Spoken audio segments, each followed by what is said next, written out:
Matching what? Matching. White? White t-shirts. Okay. I was talking to him just before we started this stream, but like even in the past week, more people ask me like, so who is, especially people that is like new, it's like, well, who is this David person? Like, what are you guys? What is your relationship? And I was just like, you know. Well, welcome to KPC Anna Live, where we do the weekly K-pop Korea news and tea about our lives. And Anna was just telling about her. Like people are still asking me in real life, new people that don't know us very well. They're like, what is your relationship with David? Have you guys ever had a thing? Has anything happened between you two? Is there a potential to be a thing? And I was like, no. No, I should have just said like, no, we have 3 kids. That's what I should have said. Yeah, just say that. Yeah. So I just find that really funny. Yeah. But yeah, how are we doing? How are you doing? I'm doing good. What did you do this past week? I was in Busan.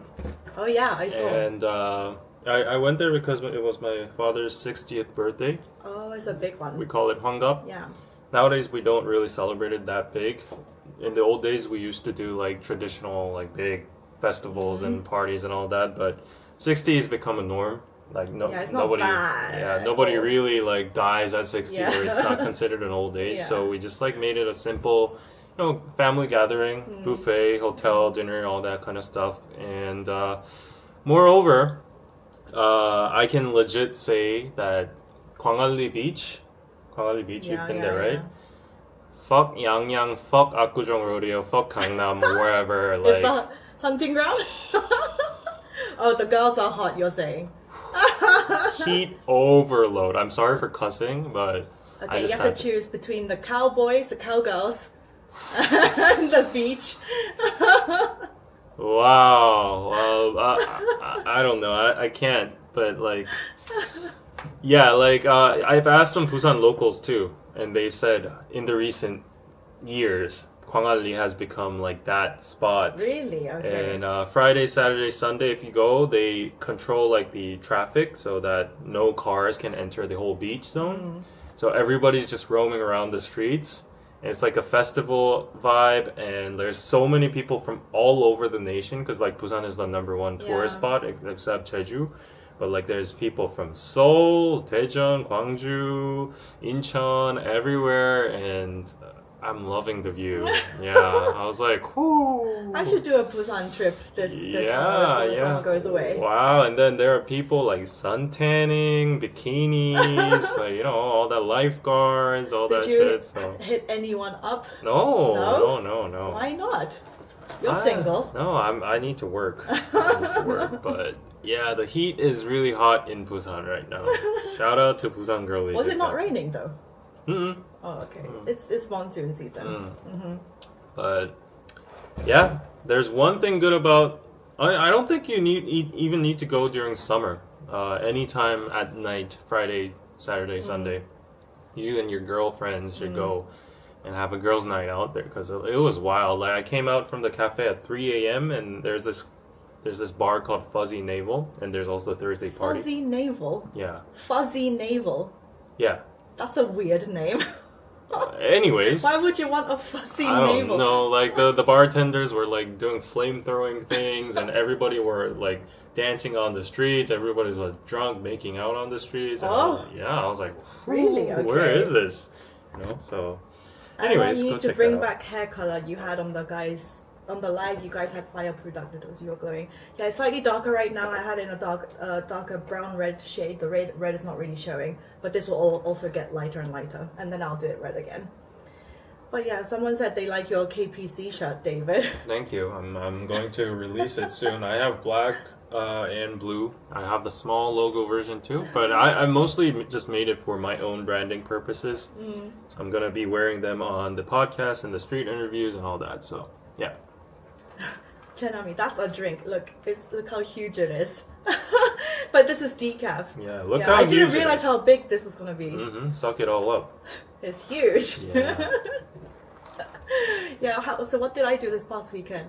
It's mostly been like rainy, And I heard Seoul has been like very humid and humid. My hair is like you try to blow dry it, and as soon as you step out the house, it just goes completely flat again. So it's just not a vibe. It feels like we're living in a swimming pool nowadays. Yeah, it really does feel like that. Yeah, it sucks. I have a lot of things like going behind the scenes in terms of like there's like a project I can't talk about, and just like brand deals being like I had to film one, like shoot it twice this week, and then they like want me to do further correction and further filming, and I was getting annoyed. But anyway, not complaining at all. Life is good. Life is good. Busan is good. Yeah. Oh, yesterday in the evening I did a interview for Al Jazeera English. It's like a big Al Jazeera. That's random. Yeah, but they have like an English stream, and they do a stream. It's like for 25 minutes. And they talk about like social issues, and so me with two other people, we just did like a Zoom call shoot. Yeah, it was about like why are young people not getting married these days? What's the problem? Good old same thing. Topic, you know, I've had so many publications reach out to me to interview me about 4B for Korea, and I've turned most of them down. Yeah. I just don't want to keep going on about this anymore. Don't fuel it up. No, like, I really don't want BS to. anyways. No, yeah, exactly. Yeah. Am I gonna get cancelled? Oh shit. Okay, but I will stand on that point because like literally nobody except the rad femme community. Yeah, and also acknowledges that. Yeah. 4B. Yeah, I've heard of it in the media because of you. Yeah, like in Korea, organically nobody cares, nobody knows. It's not like the Me Too movement, which was a huge thing that everybody acknowledged. Yeah. So I have another thing, tea to spill. So once I realized this, once I start posting like one, like on, especially on Instagram and TikTok these days, one video that's like one video that's like with like product or something, then like it's like it becomes a portfolio for other brands to reach out to you. So the more that you do, then the more offers you get, right? Yeah. And so I just uploaded like a random, just like me wearing green contacts, and then should I say the name? But it's like a big contact lens brand. Olens? Yeah, Olens, the ones that New Jeans are the model for. They DM'd me and they were like, oh, can we do like a collaboration? We would love to work with you. And I was like, oh yes, please email me. And then they were like, oh yeah, we're gonna send you a free box every month, and the return is that you make content for it every month. And I was like, yeah, I was like, I can do like one gifted PR, because a lot of brands try to get influencers just to do stuff for free product. How much is one box? I don't even know, like 20. You actually use exactly. So and I was like, I can do like maybe one video for free, but that's just like a gifted collaboration. But you can't expect me to do one content every month for nothing. You know, that takes my time and energy, and I was like, I have to prioritize my other paid collaborations. And then they got back to me like quite salty. They're like, oh no, we're looking for influencers who will like genuinely love and like share our product, and like we wanted to work with them for a long time. And I was like, yeah, no, and my friend Freya, she works at F45, it's like a CrossFit company, and she was saying her boss is like keeps nagging at her, find influencers who are just like so in love, they're so passionate, they're just willing to do everything for free. It's just like, I'm sorry, this doesn't exist. The latter part is how the important can you one. expect For people free. to do stuff for free? You can't.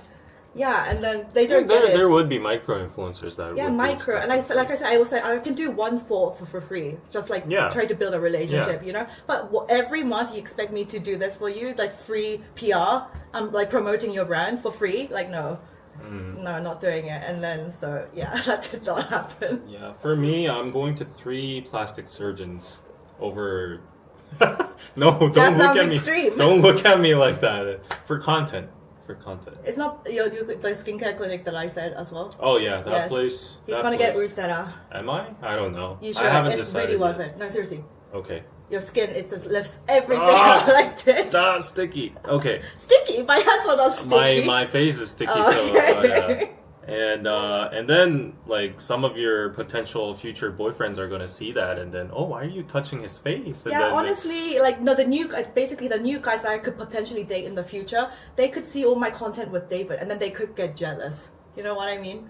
If they really think there's something. What do I have to do to not make them feel jealous? But also your girlfriends get weirded out by me as well. I don't have girlfriends. I don't know what you're talking about. I don't know what you're talking about. No, for real, I'm single. But guys, I genuinely, there's most of them are like cool, you know? But what if some people get very like jealous and judgmental and like not understanding. Yeah, they can be like that. I don't think I could be with someone like that though. Well, which is If they're not 90% of Korean men and women. So, good luck. Yeah, good luck to me. Thank you, Eclipse. Do you know, like, and every time I go on TikTok now, you know, all the singles Inferno boys, they've all quit their jobs. It's in season 3. Like Mingyu, the Well, the that was the firefighter. objective. Yeah, they've all quit their jobs and then they're just doing TikTok lives like every day. Wow. That is their thing. I've heard that on TikTok. Even the firefighter boy? Yeah, he's oh, quit no. his job. Oh, I Yeah. have respect for him. Like, not that it's not like he can decide to quit, but like the fact that he was a firefighter, that was like... They're making bank from TikTok Of course. I understand. Like, totally. No, Do you guys watch TikTok Live? Because I generally don't understand the appeal. Because at least with this kind of YouTube Live, we provide content. At least I think we do. And we try to provide entertainment. But TikTok Live, I've tried to like understand and analyze. It's just people going like, oh, give me another rose. And then they like battle each other with another TikTok Live person. They're like, guys, come on, support me. Send me another rose. Send me another cowboy hat. I'm like, why are people watching this? What is the value in this? I don't understand at all. Does anyone watch TikTok Live? Can you please tell me why someone might find that appealing? But even my friend Brandon, he heard that loads of people are making a lot of money on it, and so he joined. And he's a black guy, and he's just like, oh yeah, loads of gay guys are sending me like donations on TikTok Live. Oh really? Yeah. That's good. Maybe I should be there too. But since I've heard TikTok Live, people are making a lot. I've tried TikTok Live once, just for fun, and then the algorithm kept on pushing it to the Korean audience. Oh. So maybe it's It because ended of up my being Korean. GPS setting or whatever. But then like Korean people kept on coming, and then I was speaking in English, and they're like, "왜 영어해요?" And then they just.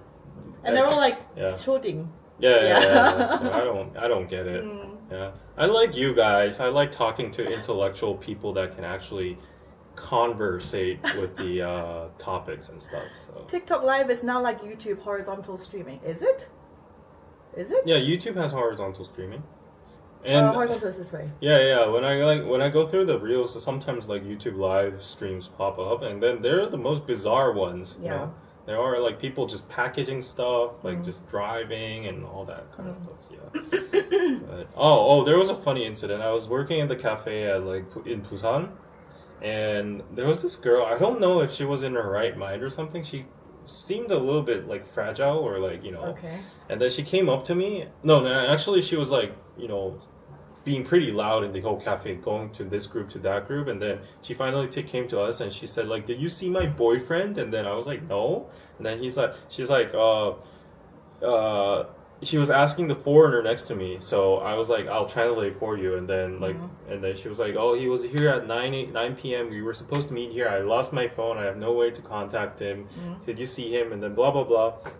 And then we were like both no. And then she was like, "Oh, like if he happens to come here, can you please give him this note?" And then she started writing like a note, and then she started drawing him, and then he had like very like curly hair and then like big eyes, and then after all that she was like, "Oh, he's a black guy," and then I don't know his name, but she had only his nickname. And then she was like, "This is my room number. Please tell him to come to this room number if he finds me." And then she kept on rambling like, "Oh, he's cuter than what I drawn here, and then he has big eyes, and like please tell him that I love him so much." And I was like, what are you doing? And then she grabbed a bunch of like souvenir packs or whatever, and then set it there and said like, "If you're gonna stay longer, if he drops by, please give him this." She was either drunk or like on something else. No, and then like I saw the note, and then they didn't even know their names, but she claimed it's her boyfriend, and then they met at a pub, and then I don't know what was going on, but you just met a crazy. That's it. But she came back at like 12 again, and then she was like, "Did my boyfriend come?" And I don't know. All sorts of weird people come out in the summer. Yeah, but my suspicion is that she met someone at the club or a bar, and then they became intimate, and then the boy either left or she's living in a Delulu mind. So I felt bad for her. She was like very frantic.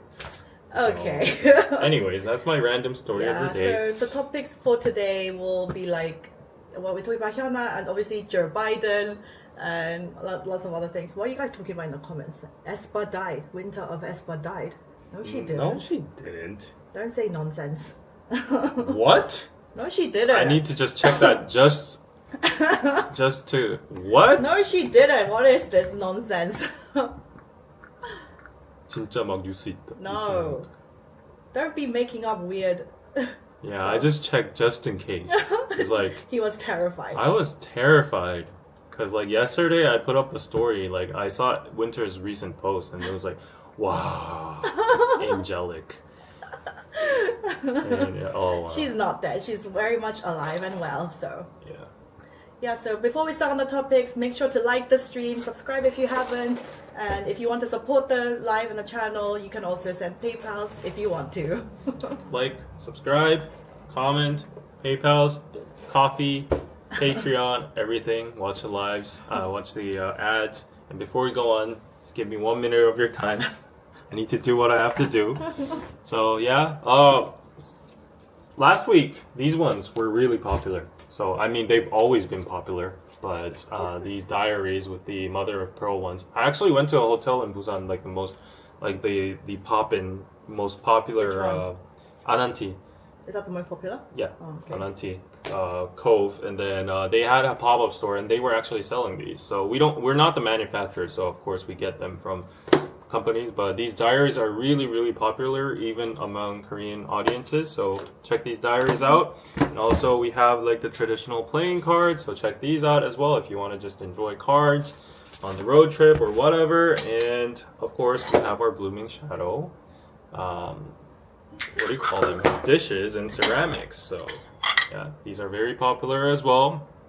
And I'm giving you a 12% exclusive coupon for only 5 people, first come first serve, that goes to piroso.net right now and punches in the coupon code Busan, BUSAN, not P, BUSAN, 12% coupon, biggest ever, to Why only is it 5 12? people. It's very specific. Because Jin said 15% doesn't give us any margin. Leaves us any margin, so we need to at least get any kind of revenue. And like honestly, like 12% is like just after all the shipping costs, after the labor costs and everything, logistics. 12% is like the most we can give. And that's basically just giving it you for free on our end, and it's just to get more traffic to our site. So hopefully you buy a lot of stuff, and then that could add up a few little dollars or pennies onto it. But anyways, piroso.net, go check it out. Yeah, I'll just flash the site for you guys, and you can check it out. You can see that this is the bestseller over here. So yeah, go over there. And the MBTI t-shirt, I was really surprised. I'm actually very proud that because I curated the MBTI t-shirt. I was like, yeah, I'll just give it a try and then put it up there. And apparently, like last week, people are into MBTI. I told you. Last week, 8 people bought MBTI t-shirts. You can see which ones they ordered. Yeah, right? yeah. Like which ones were they?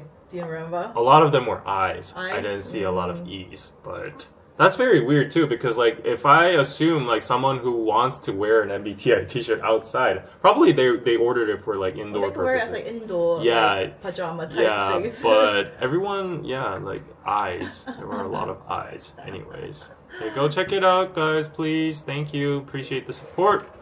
Let's go into the news. Which one shall we do first? Okay, Okay, no, I want to do the random TikTok, the Stray Kids. Okay. It's like a non-news, but why Anna has to keep on touching her hair? I see this comment a few times, and it's just like, if that bothers you. If it's the same, is it the same person or? I don't know. It says Sam3710. Okay. Guys, it's just I have long hair. Okay, I'm sorry if that really annoys you that I'm touching my hair, but I've never been annoyed and like been so triggered at somebody touching their hair. What does it mean to touch your hair like this?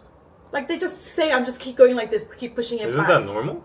I touch my hair too. I don't understand why people are saying like, oh no, stop it. It's just like, I'm sorry, it's not like I'm like picking my nose. It's not the equivalent of that on live. So just, I don't think it's that big a deal. So let's let's move on. Okay. The Stray Kids photo cards that JYP has released. Yeah. I'm going to share the screen. Oh, no. No, not this. What is this? There's no way they're selling the lips. They're selling lip photo cards, literally like this. Like this. No, they're selling the ones, these blue ones, right? Blue ones and the ones underneath as well. What? Yes. They're actually selling this? Yes. No way. Yes, they are. And all the comments are like, am I the only one who is so No way. wear a lip card? This encourages the weird parasocial What? relationship. Yeah, I saw this on TikTok. They're Stray selling Kids. lip cards, so you can, the Lulus can see these and kiss them. No way. No way. I'm It's for fact real. checking right It's now. for real. I'm fact checking. There is no way they are selling pictures of lips, bare lips. When can I buy the album and where? No freaking way, is there? What? I told you! It's real. JYP is like going all the way. It's a real photo card. That is so. They will do weird. anything for money, it seems. Is their album concept this time like something about lips or kisses, or if if there's something about the concept, okay, I'll give it a pass. Who am I to give it a pass? But like, if it's just randomly lip cards and they're trying to start a trend of like lip cards. Someone says, I'm a baby stay and I've been into K-pop for 7 years, but I think this is just taking the fan service too far. But despite this, I love the album. What? If I don't get Hyunjin, I'll riot. Lip cards. Yeah, so you guys see how like K-pop, how much the entertainment companies treat it as like a, just maximize value, maximize like the benefits, the profits. We know that there are the Lulu fans, the really passionate stans. They would love to get their hands on these and go "Mwah," like this. Exactly. I didn't want to visualize that, but thanks for doing that. That's what they're doing. I know. Oh wow. So they're buying these lip cards and they're probably smacking it on theirs. Yep. I'm pretty sure there is a big percentage of people. Oh, people are actually doing that, yeah. And the companies know this, so they're please, okay, please. They know how to make money. Hey. Please do not put it on different body parts other than your lips are weird too, but like please do not put it on other body parts because that is You see how the industry works. It's just like they encourage this really super creepy parasocial dynamic between the fans. It should be just about the art, the music. Yeah, that's it. Just make good songs. That's what we want from artists. Yeah, and it helps if you're good looking, but it's just like to encourage this kind of weird behavior. That is weird. Yeah, it Normally, is weird. I'm very I'm very just open about like whatever K-pop industries can do about like their fan relationships or whatever and merch, but that's kind of weird. That is weird. Arm card is next. It's gonna turn into build a boy situation. Arms, lips, eyes. I think eyes would have been okay. Yeah, that's fine. Yeah, eyes are okay. But lips is just like they know there's a certain. They subset of know people what's who going to want- happen. Yeah. It's like feet card. Yeah. Yeah, Yeah. that is creepy. That is creepy. And But they're making money. don't buy lip cards when you have Korean traditional mask cards where you can play with I it. might do. Yeah, like don't buy those kind of creepy. I mean, you can buy Stray Kids albums, but like just don't. I don't think that behavior should be advocated. Yeah, you it's know? kind of leaning into like OnlyFans territory. Yeah. It's kinda. Yeah, I don't know. Like, will Stray Kids fans come at us and like cancel us? I don't know, but I can objectively say from a third person's point of view without knowing the concept or anything, the context, I hope there is. Yeah, For and then God's this is sake. the criticism that some other people who are not K-pop fans might have of the industry. They're like, it's not really about the music. It's just about selling a fantasy. Like this fantasy of like these good-looking people to these. The music is just the byproduct. You're selling the. At this point in 2030, I think they're gonna start selling like holy water, like sweat from their training or like performances, and put in like these little glasses, like They will teardrops, think of anything, and then yeah. make it a necklace, and then put it.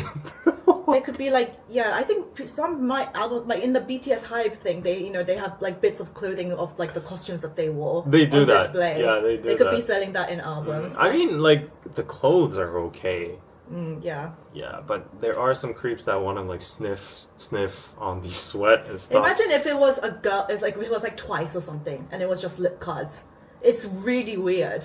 Like unrelated, but I got the stupidest comment ever. So last week we did a live stream here on the couch, right? Yes. And then Anna and Sugini were sitting there. And then there was this one comment, I deleted it. Okay. But this comment was saying, I bet David was sniffing that couch right after the girls left. Oh my god, what is that problem? He's a loser. I was like, This YouTube comment section can be special sometimes. people, like, I've lost hope in I'm losing hope in humanity every single week. Like, last week, what was it? Like, this thing that I cannot believe? Anyways, yeah, I'm losing hope. Yeah. Yeah, don't Just give them... ignore it. It's funny. Yeah. Yeah. I mean, yeah, people have been doing that with celebrities like all the time. Like back in the day, like, you know, like a water bottle that, I don't know, Justin Timberlake used or something Britney Spears used. Like they will sell it on eBay. Yeah. So yeah, good on JYP for knowing how to maximize earning potential. Yeah.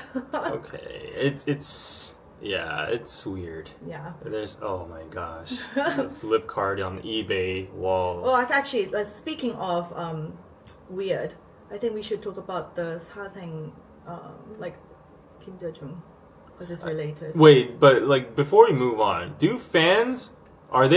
are stays able to distinguish who's who by these lips? Really? I'm pretty sure they might be able to. Oh my god, if that's the case, then I'm pretty sure BTS ARMY would be able to recognize recognize their lips. Yeah. I'm Oh pretty my sure. gosh. Okay, let's do Jae-jung's sasaeng because it's related. Speaking of creepy fans. Okay. Jae-jung sasaeng. It's on K-pop. Mm-hmm. Firefox. Okay. So Kim Jae-jung, he's if you guys probably most of you might not know him unless you've been in K-pop since like 1.5 gen, second gen. He was in a group called TVXQ or Dongbangshinggi. They're by SM Entertainment. They're one of the first really successful boy groups from SM. They were huge, but now they've broken up and stuff, so they're solo. But he is known to have, Kim Jae-jung, he was one of the most handsomest looking ones. He was known to have the craziest sasaeng fans, and he talks about this a lot. Mm-hmm. He's had it worse than basically anybody else. And he said there was once when a female fan walked into, like, he woke up and a fan was sitting like on him in bed. Yeah. Yeah. What? Yeah. Wait. A fan was sitting Broke on into his apartment. Yeah. Okay. him? Yeah. On bed? Yeah. Hearing that fan had come to his house at night and held his hand, he said, no, that's not true. It just wasn't holding hands. It was actually a kiss. He recounted a terrifying incident where he woke up to find a strange woman lying on top of him. At first, he thought it was a dream, but when he opened his eyes again and saw her still there, he realized she was a fan who had secretly entered his home, leaving everyone stunned. He also revealed that someone would come to his house every night and press the lock buttons on his front door, shocking the MCs once again. The culprit was eventually caught by police. Their motive was beyond imagination. They wanted to feel Kim Jae-jung's touch by pressing the same buttons he touched. Oh my gosh. This is the next level of Delulu. That's not Delulu. How did they break into These his people apartment, should though? be jailed. Yeah, that's a stalker. That's trespassing. Yeah. That's actually like harassment. Yeah, Imagine if that happened to a female idol. This would immediately, yeah. Wow. He had it worst out of everybody, more than Big Bang. Those guys, TVXQ. TVXQ weirdly has the most I like don't understand Z-list why. fans. Like they're just like Delulu level max. I think it's all back in the day, like the TVXQ era. It's like we didn't have like Instagram. It was not the social media era really. So all the major celebrity obsession is just like you watch the TV, like music shows and whatever, like internet communities you could get your hands on. But so they were like more. I feel like more celebrity obsessed with one group than now because there's so many things online that you can be interested in. Sasaengs, I'm sorry, but they should be mentally diagnosed. You know, that is like a very obsessive behavior, and that is just I can't imagine a sasaeng having a normal life. That just doesn't make sense. And the most famous story for TVXQ about sasaengs is like the people sending their period blood in the envelopes and then sending it to the members. Period blood, and then I think once to like somebody handed him like an orange drink and it had like something poison, like it could have really like damaged him. So I don't understand.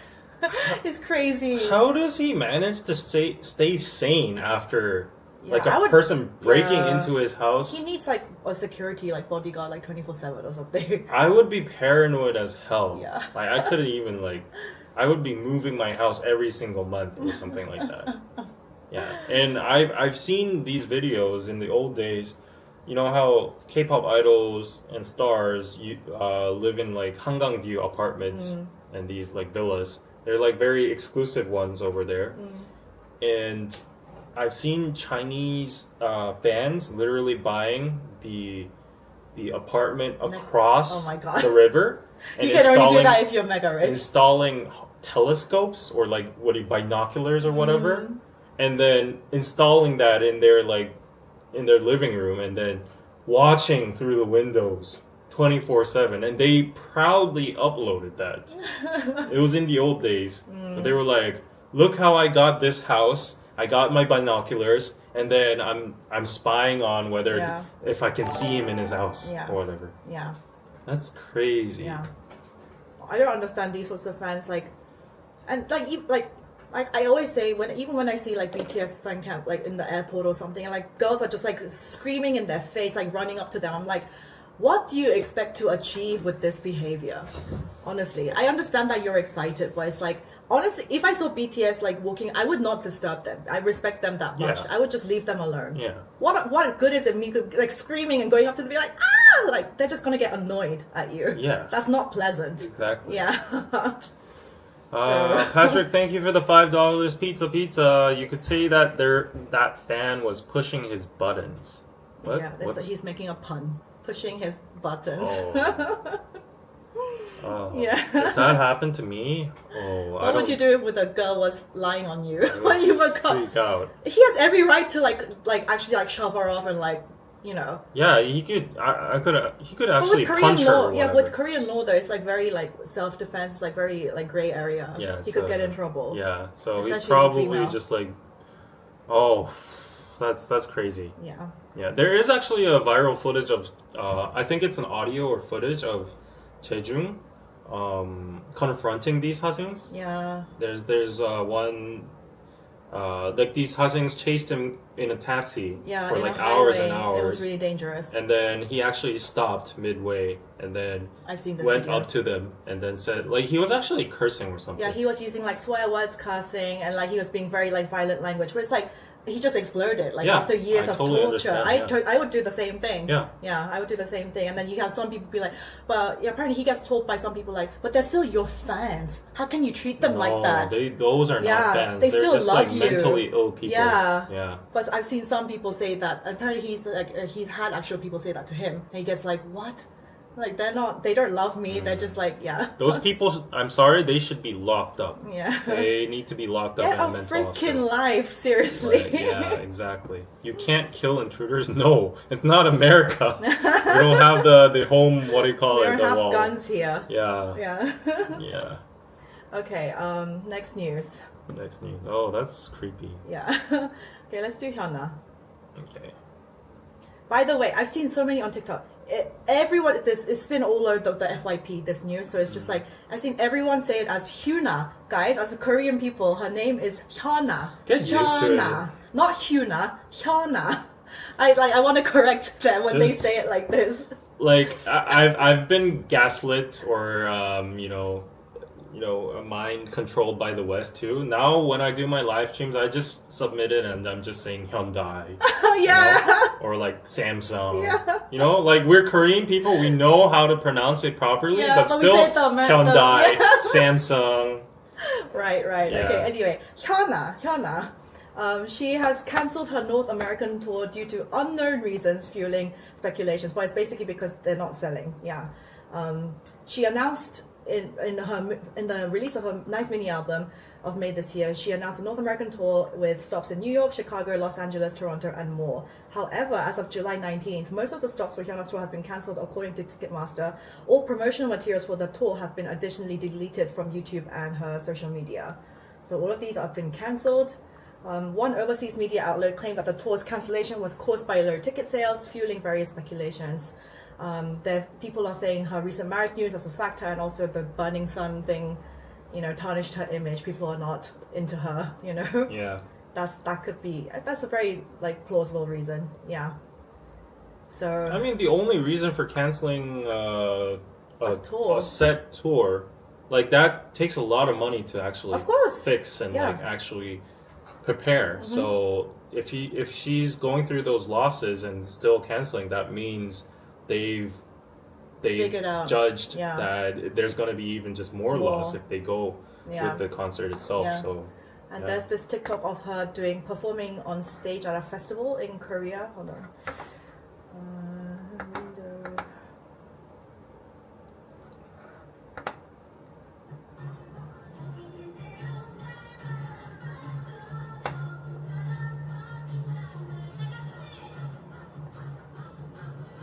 And she doesn't look very happy. Oh.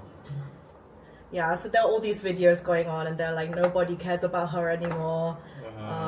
That's sad. And she was the queen of festivals. Yeah. She's good at hyping up the crowd usually. Yeah, Bubble Pop is an iconic song, not gonna lie. Yeah. And she just doesn't look she didn't look happy for the entire stage. Yeah. I mean, do you think she deserves this backlash for marrying Young Jun-young? No, I personally don't think I don't she think does. so either. Maybe it's not because of that dating. It's maybe... I've seen most of the people on TikTok saying they started cancelling her hard after the news came out. I think it is the burning something. Yeah, okay. Yeah. Okay, yeah. Well, if the fandom say that, then probably that is the core to the problem. Or maybe it's a mix of just... everybody loses clout at some point. Yeah. And there are some people that manage it well. They're big mega stars. Even, for God's sake, Sunni has clout in some countries, like Cambodia or Malaysia or wherever. And I've seen this dedicated account that follows Sunni. It's a diehard fan on Instagram or TikTok. And it's easier on men. Oh, right. Female fans, the boys will just not care anymore, and she doesn't have female fans. Right. So the Sunni has been everywhere in Southeast Asia, and he's meeting these rich people, doing birthday party MCs at clubs, and he's still getting girls and stuff, and that's crazy. Yeah, that's crazy. Yeah. Oh, so people are saying they had no idea she had a US tour. Yeah, maybe I didn't know about it until I saw. Maybe it's bad promotion too. I heard Jennifer Lopez had to cancel her tour because there were low ticket sales. No. Yeah, that's what happens over time. That's what happens, yeah. Yeah, but Patricia, shout out to her for buying the diaries. Thank you. And Eileen, thank you for the $10 on PayPal. Pizza. Enjoy your weekly lives with Anna. Thank you so much. Thank you. All your support on PayPal, Patreon, everything. Super chats are appreciated. Yes. Okay, what shall we do next? I haven't seen anyone on TikTok defend Hyuna. Yeah, they're all hating on her. How can you marry someone like that? So disgusting. And yeah, I mean, as much as I get the sentiment, I think they are overstepping. I think so too. And he was in that he was part of that Kakao group, but he wasn't. I don't think one of the main he didn't do that stuff. You know what I mean? I'm not sure about that. Yeah. I can't be definitive about that, but that shouldn't be the reason she's getting this much hate or anything. I don't know. You could just call her maybe, in their perspective, naive or, just not up to your standards or anything, but I don't think she deserves hate. Yeah. If you're gonna hate a person, it should probably be in their standards the guy that actually did something. So I kind of feel bad to her. Yeah. But yeah, I don't know. Fandoms will be fandoms. And Prajakta, thank you for the $5 pizza. Hey David, do you know about the Ambani wedding? Oh yes, held in India. Justin Bieber performed. Also, Samsung CEO was there in attendance. Yes, he earned $10 million in 30 minutes. I heard that too. I was like, 완전 현타. I heard it was like the biggest wedding of the century or something. Yeah, he got paid more than Beyonce. Yeah. And then he rarely performs these days because of mental health and but he was like, I'm going to fly to India for this check. And then, for this gig. Didn't you say, or someone said like that he left immediately? Yeah, he flew in and he did the thing, 30 minutes gig, left. Yeah. 10 million, cha-ching. Yeah. And apparently I've seen a lot of reels related to this, and there are a lot of rich people on rich people in India and in that region, right? And they're flexing their Bugattis or whatever, and then all the comments always say, but why weren't you invited to the Ambani wedding? Like that's apparently the standard of being rich and also in that society, in that circle. High society circle. So they're like, oh, these newborn money guys, they weren't even invited to the Ambani wedding, and they're flexing their Bugattis. Indian weddings are crazy. They're crazy. They're crazy. I mean, I respect the culture, but just it's what to spend that much money for 3 days? Yeah, it's over the top. Like Korean weddings are crazy too. Yeah, we think Korean weddings are crazy, but Indian weddings is 3 days. But it's their culture, so I respect it. It's the. But wow, spending that much money. And what if you get a divorce and you spend all that money? I don't know how divorces work in Indian culture. Is it allowed or is it okay? I don't know. Yeah. Because I know for a fact in some regions, like with some religions, divorces are not allowed or such. So people who might know, let us know. So good for Justin. Yeah, people are free to not support her. It's your freedom to not support her, but I'm just saying, you shouldn't be hurling hate towards her intentionally just for the sake of hating her. Yeah, for dating a guy, that's questionable. Okay, yeah. What should we do next? No, let's do the Biden. Biden? Yeah, this is big news. It's big news for sure. Let's do Biden, because we talked about last week. I think the whole world has just been talking about this for the whole past week. Yeah. Yeah. So, but did you think that this was going to happen? Yeah, that's what I said. They got no chance at all if he still runs. Yeah. And everybody knew it but himself. Yeah. So he dropped out of the race for the White House on Sunday. After the disastrous debate with Donald Trump and everyone was questioning how fit he was for the role, the unprecedented announcement delivered less than 4 months before the election immediately upended a campaign that both political parties view as the most consequential in generations. He endorsed Vice President Kamala Harris to take on Trump and encouraged his party to unite behind her, making her the party's instant favorite for the nomination at its August convention in Chicago. So, I think Kamala Harris is way better. We're way more for being a presidential candidate right now at this point. And she represents a lot of people too. She's half black, half Asian. She's a woman, so she represents all sorts of people, and I think that's good. Yeah. And she stands on by. She's got the blessing of Biden and the Democratic Party as well, so that's good too. Yeah. And it was honestly a very, very big uphill battle for the Democrats after that Trump, fist pumping event, because that was honestly, that was impressive, regardless of any kind of political bias, that picture, whether it's photo ops or whatever conspiracy theories you might have, it's a well done one. A good picture speaks 1,000 words. Yeah, that's what they say. Even all the CEOs like Mark Zuckerberg, he's known to be very democratic, and he came out saying that was badass. Yeah. So, what's he gonna do now? I don't know. And apparently, Elon Musk is going to support Trump too. He said there was a certain amount that he would be giving 60,000 USD per month or something to the Trump campaign or whatever. But apparently, he said that. No, some sources said that, but apparently Elon Musk said it's debunked. It's not true. Okay. But people are saying as for a fact, Musk is supporting the Republicans or Trump party because he's moving SpaceX and the big factories all from California to Texas. He's very salty with the tax laws and everything there. So the big when influential people enormous rich people that have like platforms and stuff start supporting like the one candidate, like it gets really one-sided very fast. Yeah. But hopefully Kamala Harris, she could make a counterattack, and there could be balance. They raised 80 mil for her campaign in 24 hours.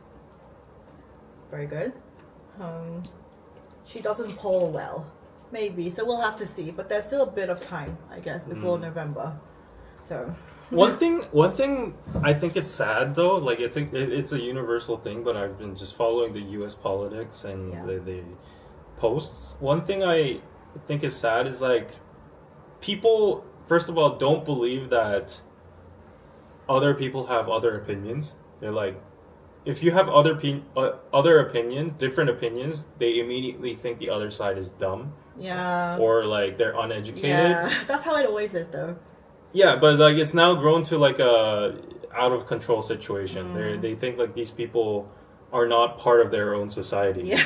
When you're meeting these people every single day, you're mingling them at workplaces and restaurants and everywhere. You're perfectly fine there, but suddenly when just politics come up, and then you're on the opposite side, you suddenly start to like not view them as equal as you. Yeah. And these people all have intelligent IQs, like they have diplomas, they have degrees, and all that, but they have different views. And I feel like they need to like coexist in a society. Yeah, you can't be so like not understanding. Yeah, you should be able to debate. You should be able to have a conversation. But nowadays, the people are just like, no, I'm not going to talk with that person. That's like an uneducated, like, disgusting person or whatever. And you can't be like black or white. You know. You have to try and understand your opposition at least. Yeah. I don't get people, how people function like just how society. Stubborn. Yeah, super polarized at this point. Yeah, super polarized. But in Korea, it's kind of the same, no, as well.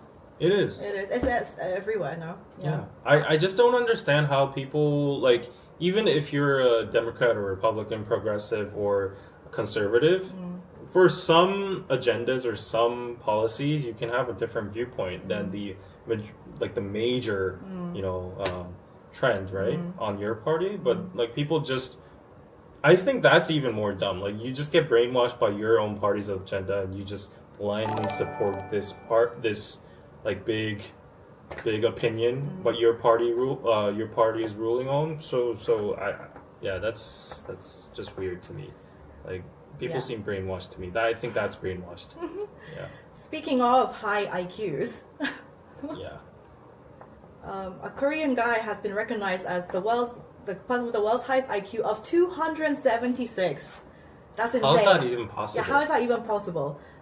Kim Young-won was recognized as the person with the highest IQ in history, scoring 276 at the World Memory Championships, according to the organizer of the competition.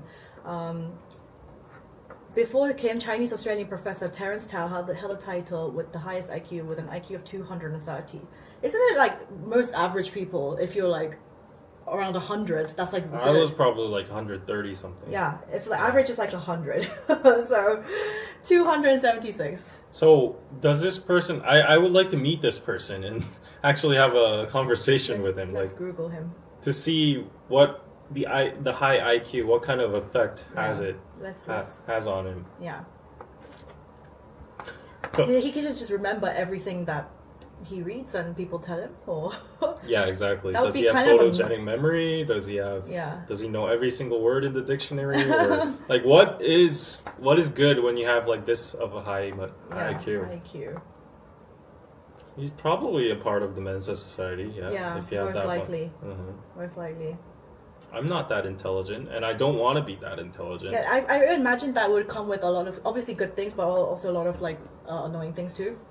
I think. If you're too intelligent, it's a curse at some point. Yes, to some extent. Yeah, that's why there's the saying, "Ignorance is bliss." Yeah, I believe that's true. But can he make me laugh? If he's intelligent and he knows how to read social cues and like that kind of stuff, yeah, but IQ and EQ is different. Yeah, but if he's that, I would argue that if he's that intelligent, 276, it's like he can pretend. Yeah, he can pretend. He's like a computer. He's like AI. Yeah. He wants to use his talents on research and help improve the brain power of many people around the world in the future. Yeah, so... He wants to use the brain power of... No, use his talents to help improve brain power. Oh, okay. Yeah. I wonder what kind of tests he had to do. Yeah. I don't know. World fast reading Does he know how to ball? Yeah. Imagine though if he's like your boyfriend, a romantic partner, you try to argue with him and he's just like, you can't. He's probably a massive T, like 99% Yeah, he's probably T. like a INTJ or like something along those lines. Yeah. But it's known that even IQ is important in athletic fields too, because like athletic sports are all like very strategic, and you know you need to have like an overview, and like you need to know how to actually practice those strategies and stuff. So yeah, he's probably good at sports too. I think on my Instagram Explore page the other day, it was like the MBTIs of the world's top leaders, like Jeff Bezos, like everybody, Elon Musk. They're all like ISTP, ENTJ, ESTJ. All there isn't a single F person. Yeah. Nobody's an F. You can't be F at that level. At that level, you can't. Yeah. MBTI talk again. Yes, again. And next. What should we do? Let's do the Olympics. Yeah, last week I was hanging out with Subini for a while, and then she was like, Anna, like MBTI. And she was like, you know, like going on about like you talking about. She MBTI. is so ESFP. and she said like she's okay about you talking with MBTI, but the thing that gets on her, like the ick, is that she said like Anna thinks T's are superior to F's, and that's the thing that gets like the ick. That triggers her. Yeah, that triggers her. Like I don't care if she talks about MBTI or whatever, but T's are not superior to F's, and she was like going on for that. But they are though. And then like she's talking about MBTIs in front of me too, and I was like zoned out. Oh, yeah. She believes in star signs. That's worse. That's worse than MBTI. Whenever you two talk about this kind of stuff, I'm like, let me eat my lunch or whatever. Yeah. No, it's very useful to know. I really like. I don't know if you guys are. Do you guys, when you date new people, do you ask them for their star signs? Do you do that kind of thing? Yeah, and then you try to figure out, because I've heard in America they definitely do, like, oh, he's a Scorpio, oh, he's a Taurus, like, oh, that means this and this and this. And I was just like, okay. That would be a orange flag for me. Yeah. But it's not a red flag, but it'd be a turn off. Yeah. But seriously, when I meet new people and I ask them their MBTI and then I have a conversation with them for an hour, I can understand immediately. Immediately. Don't categorize people. I really try not to, but I can see all of the traits. Like, literally, though. New drinking game. Do a shot every time you say MBTI. Yeah, next time I'll bring soju, and then we'll actually have a shot. Anyway, let's do the Olympics thing. Yeah. Costumes. So apparently the Chinese people are making fun of the Korean Olympic... The who? The Chinese people. Are making fun of Korean Olympic uniform. Did I hear right?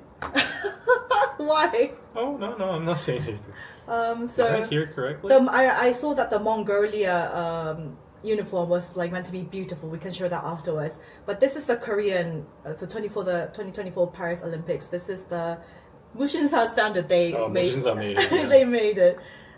Yeah, that's the outfit. And they're saying it looks like a jail cell costume. What do you think of the...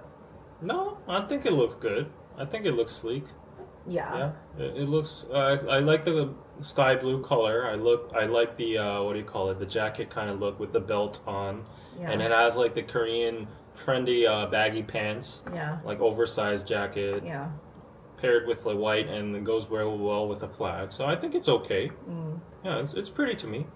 And then this Korean comment here is like, how do you guys watch Netflix though? Oh! You can't. Like, how are they even comparing it to like the glory if they can't even watch Netflix? How are you watching Netflix though? Yeah, that's a big problem though. Like, jokes aside, they all like illegally stream. It's all VPN. Let me show you the Mongolia. It's not even VPN. They Olympic just like illegally outfits. download or illegally stream.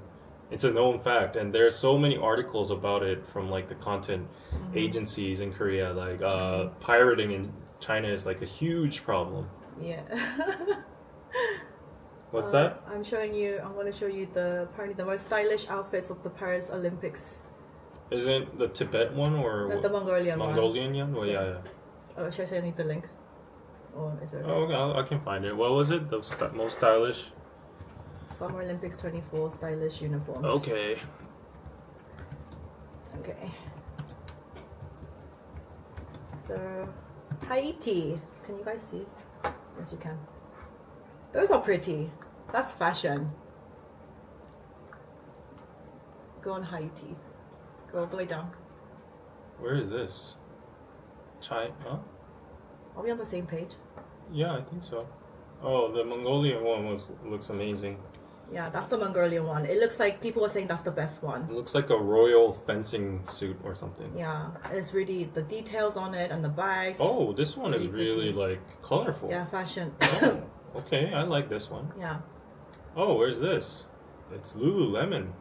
Canada, Team Canada. Okay, it definitely has Canada identity. Yeah, that's nice. Oh, USA. Okay, USA looking good. Yeah. Is it Tom? Not Tom. What is it? Tommy Tommy Hilfiger. Hilfiger. Yeah, very USA too. Oh, Ralph Lauren. Yeah, I'm wearing Ralph Lauren right now. Sierra Leone. Okay, they all look good. Yeah. They all look good. After seeing all these, Korea looks a little bit. Yeah, it looks a bit bland. plain. Yeah. France. That's a bit plain too. Dutch. Okay, Netherlands. Oh, I like the little dots over here. I don't know what they signify, but.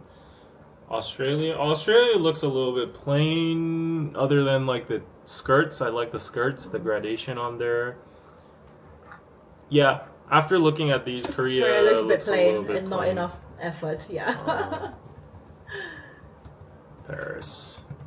Let me see it again. Olympic uniform. Okay. It's not that bad. I think it's okay. Well, I gotta say though, like the models are what's important, right? And these people look damn good. Wait, this is the National Paralympic Squad Jockey uniform. This is much nicer. Oh, it is. I think it looks okay. Yeah. It looks very modern. Yeah. Yeah. It's a little bit, the fact that they don't have any kind of cultural touch to it, that's kind of, a minus point, but it looks very fashionable and modern to me. So, actually, our Korean, our Korean football team, football away uniform, this one is getting so much praise on the internet. Why? Worldwide, because it's so pretty, like the Najanchilgi one, this one. Everyone's like praising it so much. Like I've seen everyone on Instagram go crazy about it. Like, what's the U.S. football team doing? Like, we should get the designer from this. And as I said, the Najanchilgi is like mother of pearl. It's like a unique Korean technique to do it, which is this technique over here. It's the shiny, sparkling. If you don't know what mother of pearl is, like the oyster shell, like what do you call it? The scrapes and stuff. So yeah, someone said it did look like a jail cell costume, and like Korea is the style capital. It should be one of the best. Yeah, I think they should have made more effort. I'm kind of curious why they selected Mushinsa standard though. It's just a we have so many other good brands. Don't know. Maybe they just want to keep it modern and like sleek looking, I guess. But yeah, Mushinsa standard is not. It's like Uniqlo. Uniqlo is like very plain as well. It's like basics. Yeah, that's what I'm saying. Oh, okay. Yeah, so I wonder why, like, okay, they have like Ralph Lauren, they have like they had Lululemon, they had all the like their own country identity fashion brands, right? But Mushinsa standard, it's like the plainest of the plainest, Maybe they just paid them a lot of money. Can I borrow your MacBook charger? Oh, okay. My MacBook charger. Where is my MacBook charger? Oh, I think it's in my bag. Anna, why are you continuously grooming on camera? Are you going to brush your teeth next? Maybe I will to annoy you. Yeah, I will. You're constantly doing what? Constantly grooming. Why is everybody so like annoyed at the about, weirdest like, things? I think they're very interested in you.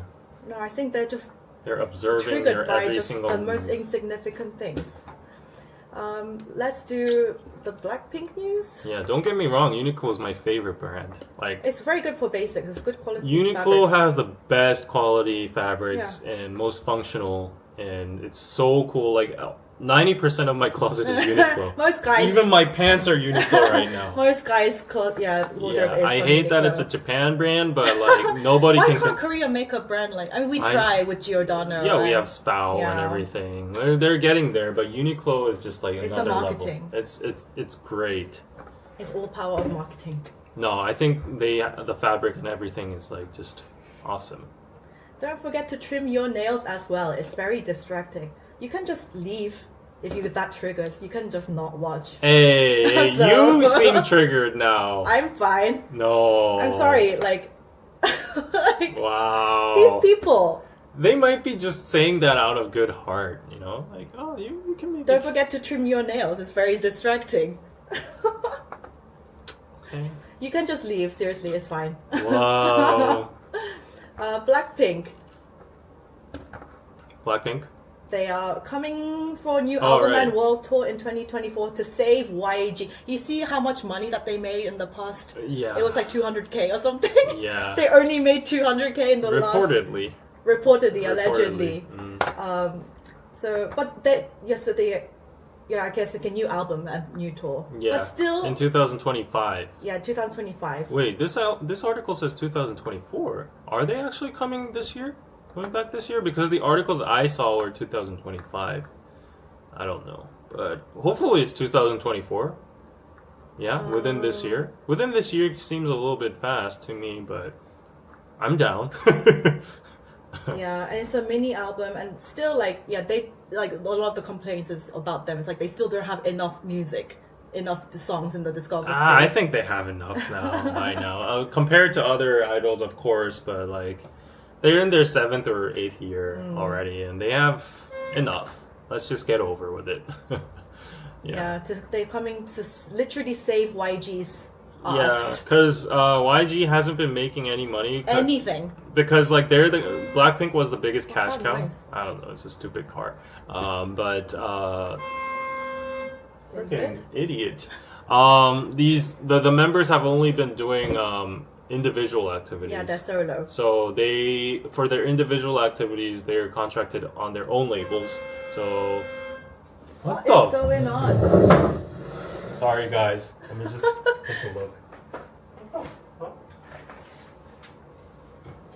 I think there's like a blockade or something in the car. They need to go. It's not our fault, though. But yeah, Blackpink is coming to save the company, and I'm happy because my YG stocks are down like minus. I don't know. You should not have bought that. Yeah, you my should not have bought that. bet gone wrong. For real gone wrong. Yeah, but there's another savior coming back, which is 221. Yes. Yes. Oh, let me find it. 221. And I'll say this, like Anna says, leave if you're annoying her with the comments about like not what is it? Like, grooming your nails or whatever. But I will say, if you do not know 21, leave the stream because you do not deserve to be here. Just kidding. But 21, if you are into K-pop a little bit, like if you've dipped your feet in K-pop, at least you need to know at least 21 and Big Bang. That's my opinion. Yeah, because they were the queens of second gen, along with SNSD, 소녀시대, and Kara. Yes. They were the big three. Maybe 4 Minute, but 21 was like the group back then, and their songs all slapped. Yeah, It was like for the real. biggest ego boosters. Ego And, boosters. Yeah, like I always went to like interviews or the gym or whatever, hearing I'm the best. You know, and their songs, it's just crazy. And they're the first, I think they are literally the first female group that try to pull off the gangster or like the that kind of concept. the Girl crush. girl crush look and concept. So they have a lot of they got a lot of respect for that, just for that fact. So and they're coming back after like I think even a decade maybe. They disband. Did they disband? Yeah, they just haven't been making anything together. Yeah, they haven't been making anything together for years now, and they're coming back. But I am slightly concerned though because of Park Bom. Why? Essentially, Why? because if you've seen her recent videos, Does she look well? Objectively, no, I am pretty concerned. She pretty like has going through a lot. Yeah, I'm not even talking about weight gain or like anything. mental issues, yeah. Yeah, like excessive plastic surgery. Yeah. And maybe some weight issues that might be deterring her health or whatever. But if she's able to perform, I think it would be fine. But the part I'm worried about is it might turn into a vicious cycle because I can see the comments coming at her already. Once she like stands up to the public. And actually gets that much spotlight, she's gonna get so much hate. And but they're gonna make bank of this. They're doing a tour and whatever, and so they're gonna make a lot of money of this. I hope so. Yeah, they will. I hope so. Yeah. Yeah. The fact that they YG only made 200K, that's like awful. Yeah. For most entertainment companies, you're meant to be making millions. Yeah. Yeah. Apparently, it's after 15 years. Wow. That's crazy. YG is using all his life signs. That's literally what it is right now. Like he's trying to save the company. GD left. All the girls went to do solo. Like There's nobody left. I mean, respect to Treasure, but apparently it's not doing that well. They're selling out like albums and stuff, but it's not showing in the numbers. It's not enough. And like Baby Monster. They just debuted. Yeah. So we need some time. I need some time. Oh my god. Park Bom is 40 and Tara will be 40 in November. What? Wow. Tara has been in... Like, she's a vampire. Sandara Bak, she's like a vampire. That's the power of, well, also Asian genes, but also like... No, they're all Asian. Asian genes, but also the power of Botox and skin treatments and all of that. Yeah. It's amazing. She does not look 40. She is not 40. Yeah, it's crazy. I would date her. Would she date you though? I would date her in a like if Nuna came to me, I'd be like, okay, Nuna, I'll be your slave. Dave is willing to be a slave for many people. I didn't say slave. But she did talk about, I remember her talking about the thing where, when they debuted, she always had that like weird hair. Like all like stood up. Yeah, she said she cried. Like on backstage, when that was the time when they were going back to back against Girls' Generation. Yeah. Obviously, those girls look pretty like all the time with their costumes. And she's like, we had to be there with like our weird ass costumes and like my weird hair, and I started crying backstage. Fair enough. Yeah, but I hope Park Bom is okay. Like if you look at her nowadays, like she's changed drastically. Yeah. So. Sometimes it's getting concerning. Yeah. But, anyways, wish the best for her. I'm very excited for this comeback, though, because it's been in 15 years and every single one of their songs were just amazing. But Teddy is not producing it. Yeah. So it's just significant enough that they're regrouping and just... Yeah. Is this plugged in? Yeah. Okay, now it is. Okay. Let's do... Okay. Well, okay, talking about... Well, David's lusting over...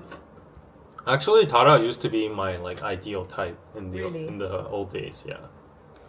Okay, I remember that phase, yeah. Well, while David was lusting over Sandara, we'll talk about who the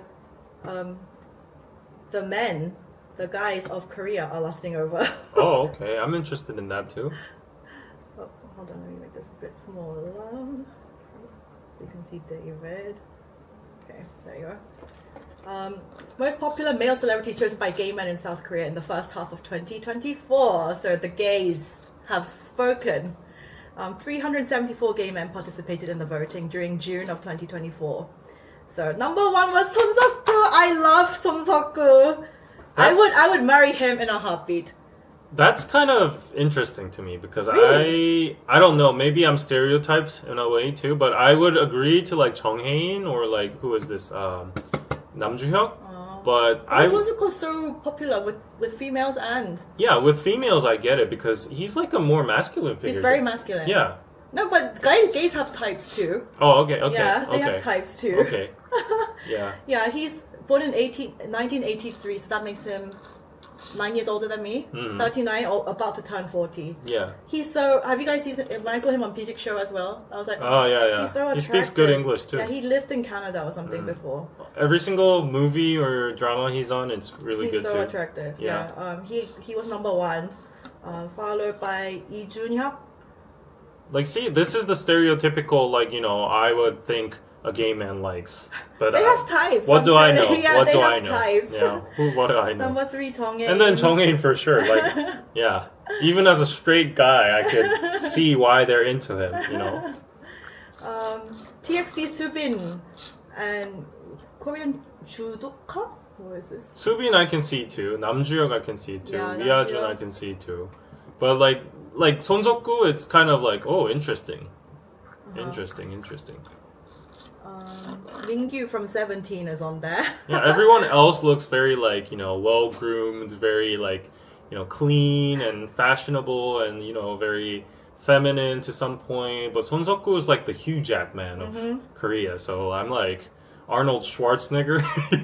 No, gays usually like fit guys too. Oh, do they? Yeah, they do. Okay. Other actors in the rank include Chao Nu at rank 11, volleyball player, Like Kim Lee Jae-hoon Min-gyu. for sure. Son Heung-min is in 14th place, and TXT's Yeonjun at 15th place. Wow. Yeah. Interesting. Very interesting. I would agree with Son Seok-gu. Yeah. Chao Nu Jin from BTS. Every woman likes Son Seok-gu, but literally, anytime I'm with like other Korean girls and we're like pick an actor, we always say Son Seok-gu. Yeah, for real. Yeah. Number 1, Zaddy. Yes. Zaddy. Subin has a classic look. A lot of gay people like me too. You should maybe do TikTok live then. Rake it in. No. What? Why not? Okay. Okay, another news about gay in Korea. Yeah. This is pretty groundbreaking. Top court recognizes legal rights of same-sex couple for the first time. So they ruled in favor, the Supreme Court, to receive the same spousal coverage as heterosexual couples from the National Health Insurance Service. Under the current law, South Korea does not legally recognize same-sex marriage. However, under Thursday's ruling marks the first time that in the top court recognized the legal rights of a same-sex couple.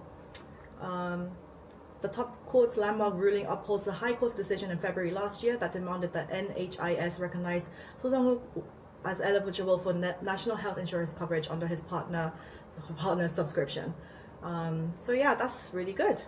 Yeah, so this is very, a lot of people are thinking that this is like, oh, gay marriage and same-sex marriage is now legal in Korea. It's not. That's not the case. No. So it might be very confusing or misleading to a lot of people. While this is a big improvement, this is only a ruling that is restricted to the national health. It's about the health insurance. Yeah. Yeah. So they are now eligible to get those rights, Yeah. which I think they needed, and it's in a very like weird limbo phase while their marriage and their legal status as a couple is not approved, but they are eligible for a national health insurance service and as his partner subscription. as a partner. Yeah. So it's like in a very interim kind of stage. Yeah. And obviously there was backlash against this as well. All the Of usual course. Korean ajumas protesting. Of course. Yeah. It's small steps, and I guess like it's gonna take a while, but right now the reactions don't seem good. Oh, and the comments on that Korea Herald post was messy. I was reading. Was it? Yeah, some people obviously a lot of people like, oh, this is such a like big step forward, and then obviously other comments being like, ooh, Korea's going down the drain like the West. Yeah. They're just human beings. They're eligible to have national health insurance service. Like, what are they salty about with that? Yeah. I don't understand. Yeah. But like, of course, this hit the news very big because like Korea's very, anti it's big news. same-sex marriage and stuff. And if you see like the ruling party in favor of the president right now, the Conservative Party, like this guy is like the representative of the party, and he said this is opening the Pandora's box. Yeah, that's what I saw other people saying too. Yeah, so this is a like slippery slope. That's what they're saying. Exactly. So he's like, I'm concerned. We should pay attention to this. And like the comments, of course, are very very anti. So the country is in deep ruin. Yeah. Why do we pay for the treatment of sexually transmitted diseases caused by irresponsible sexual intercourse between homosexuals with our health insurance? It's out of our mind and all that. So and the general sentiment is just like that. Of surprise. Yeah, surprise. Yeah. Although homosexuals are a tiny minority, they account for at least 60% of AIDS infections in the country, and the government pays entirely for their treatment. So, all this going on. So I think there's going to be like protests and all, and backlash for sure. So, Korea's Korea. I was about to say something related to this. I've forgotten what it was. Oh, what is it? If I remember, I'll try to say. It was related to this. I can't remember. Yeah, the one thing though, like from the haters, I don't understand their logic is like a lot of them saying like the population is going down, and same-sex marriage also adds up to that. Isn't that a fallacy? Does that work? Does that logic work? If more people are being in like gay relationships rather than hetero, then yes, that could be. No, like naturally, if they're already like homosexual, then they wouldn't contribute to the population in the first place. So, like, I don't see where the logic is coming from when people are saying like the population decrease is getting more faster. It's faster. It's getting like more. Well, what's the word? Decreasing in size because of the gays. Yeah, it could be a factor. Yeah. Well, that could be true. If there was a lot more people, I don't know, being exposed to being like, I don't know. Okay. Yeah. But like they won't be married in the first place to like a straight person and have babies, would they? Yeah. So if they were, so they're just saying if there are just more just gay people in society than hetero, then obviously there will be a population decline. Yeah. Okay. Yeah. I'm not sure about how that maths or like the logic behind that, but like when I was seeing those comments, I was like, the math is not mathing, because like these people wouldn't have been married to straight people anyways, and they wouldn't have been having babies anyways. Oh my gosh! Okay, I remember what I was going to say. So on Netflix, there was this documentary about a guy who was like a sperm donor, but like a serial sperm donor. Yeah. He was like, he probably had like this weird power trip thing. He fathered over like 500 children. 500 all over the world. There's like a limit on how many times you can donate within one country, because there is the dangerous risk of these kids meeting some point later in life and then having like incestuous children if they don't know their background. Apparently that's a real possibility, and then that causes serious health issues. And he was donating so much, going on all these websites and donating so much. And apparently when these children meet, there's like an instant like a sibling kind of connection. They get on super well, and then they have immediate like love for each other. And he did that in like so many countries that this became like a real thing. And these women were like, oh my god, this guy needs to be stopped before he does like real damage to the population or like to relationships. No, you're saying this, but you need to watch the documentary to understand. Okay. I'm not explaining it well. But I'm like, okay, this might be a hot take, but why are people surprised about incestuous, family lines and stuff, because like that's been happening all over history from like European. Yeah, but not so much these days, unless you're like. Yeah, but like, why are we pretending that that's not been common up till now? Like, Okay, it's but- already in our genes already. Okay, but like he needs to tell these women like exactly how many people he's well, fathered. the and- probabilities of those people, like 1,000 people, give or take, like meaning need to from watch- all over the Go world. watch it. It was like a really big documentary I on don't Netflix. know. We're all in Korea. We're basically a whole incest ground. You know, like What? We're all like. No, we're not. What are you talking about? We only have freaking like 3 family names, and like we No, all. David, no, we're not. Everyone's we're like a almost incestuous. cousin, or like I'm just kidding, guys. I'm just He's kidding. joking. Don't I'm believe joking. what he said. I'm joking. Like I'm saying this as a smokescreen for the Korean people that might say, "Oh, he's saying like false information." But I'm just saying like there's like limited family bloodlines in Korea, and at some point in. You know, we might have not known that this person is my cousin or this person is my like 8th brother or whatever, and then that's what happens along history and time. So, yeah, like the People chance. are asking me about religion and saying I'm not answering questions. Am I an atheist? I'm an agnostic, so I don't believe in any. What's an agnostic? I don't believe in Agnostic? like any religion unless proven otherwise. If there's like proof to me. But if I have to follow any religion, then like I always said, like Buddhism is the one that resonates most with me. But other than that, yeah, no, I'm not religious. David is. Yeah, Yeah. I have a cross in front of me. Yeah, there's a cross. Yeah. If you go to I'm a very religious and superstitious person at the same time. So if you go It's to gonna my be a KPC episode. If you go to my house, I'm not even joking on this one. I have 6 crosses in my room. So one's in front of my door, one's in my bathroom, one's Really? right next to my bed, besides my head, one's on my table, and that's all to ward off ghosts. Is that all necessary? It gives me relief because I'm very horrified by spirits and evil ghosts. This is a KPC episode. We filmed one. Yeah, so I need to have a cross right by me so that I can melt them down as soon as they come out in front of me. And then I need my emergency cross. Yeah, I don't believe in ghosts or kishin or spirits. So I can never sleep with my feet out of the blankets, and I can never sleep with my door open because like I feel like someone's peeping.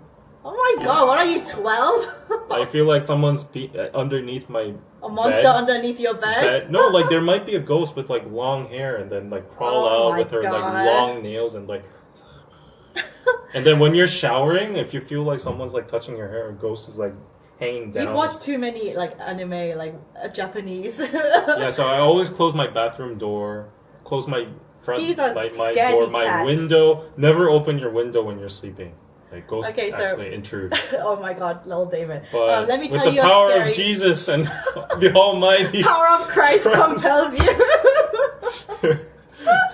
Yeah, I don't believe in any of that stuff. But I can tell you a scary story because I had to learn it for last week. I'm not for KPC, but when I do on every Friday I do Korean Net Live, and they asked me to research a Korean superstition or like a scary thing. It was like for a spooky episode, so I was like, okay. There was this thing in the 80s and 90s in Korea. It was called Hong Kong 할매, so that translates to Hong Kong. Oh, that already grandma. feels creepy. Oh no. Okay, so this was like a thing that there was like a story, like an urban legend that the kids believed at the time. I think it was made up by the Korean government to like make them all spooked, but let me tell you what it is.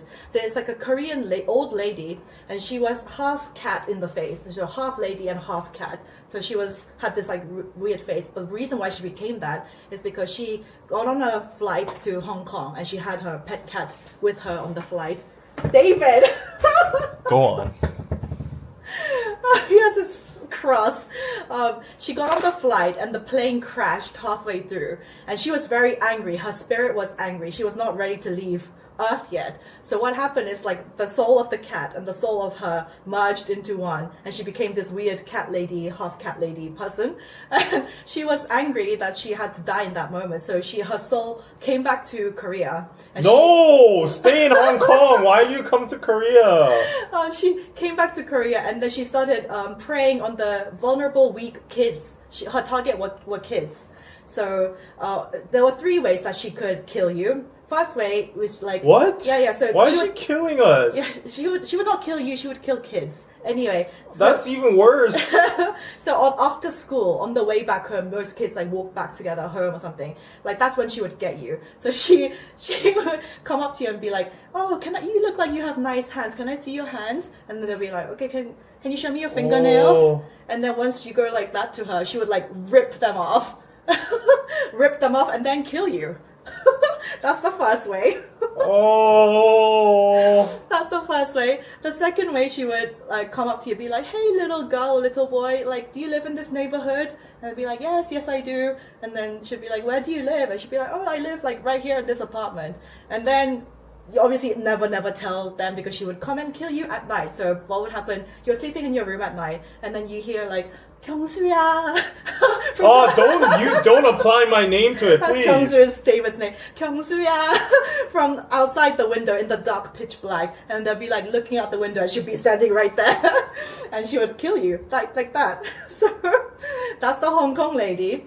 And this was made up by the Korean government because apparently during those times, 80s and 90s, there were a lot of kidnappings of kids, especially if so they were basically saying, go straight away home, don't fool around on the streets, don't talk to strangers.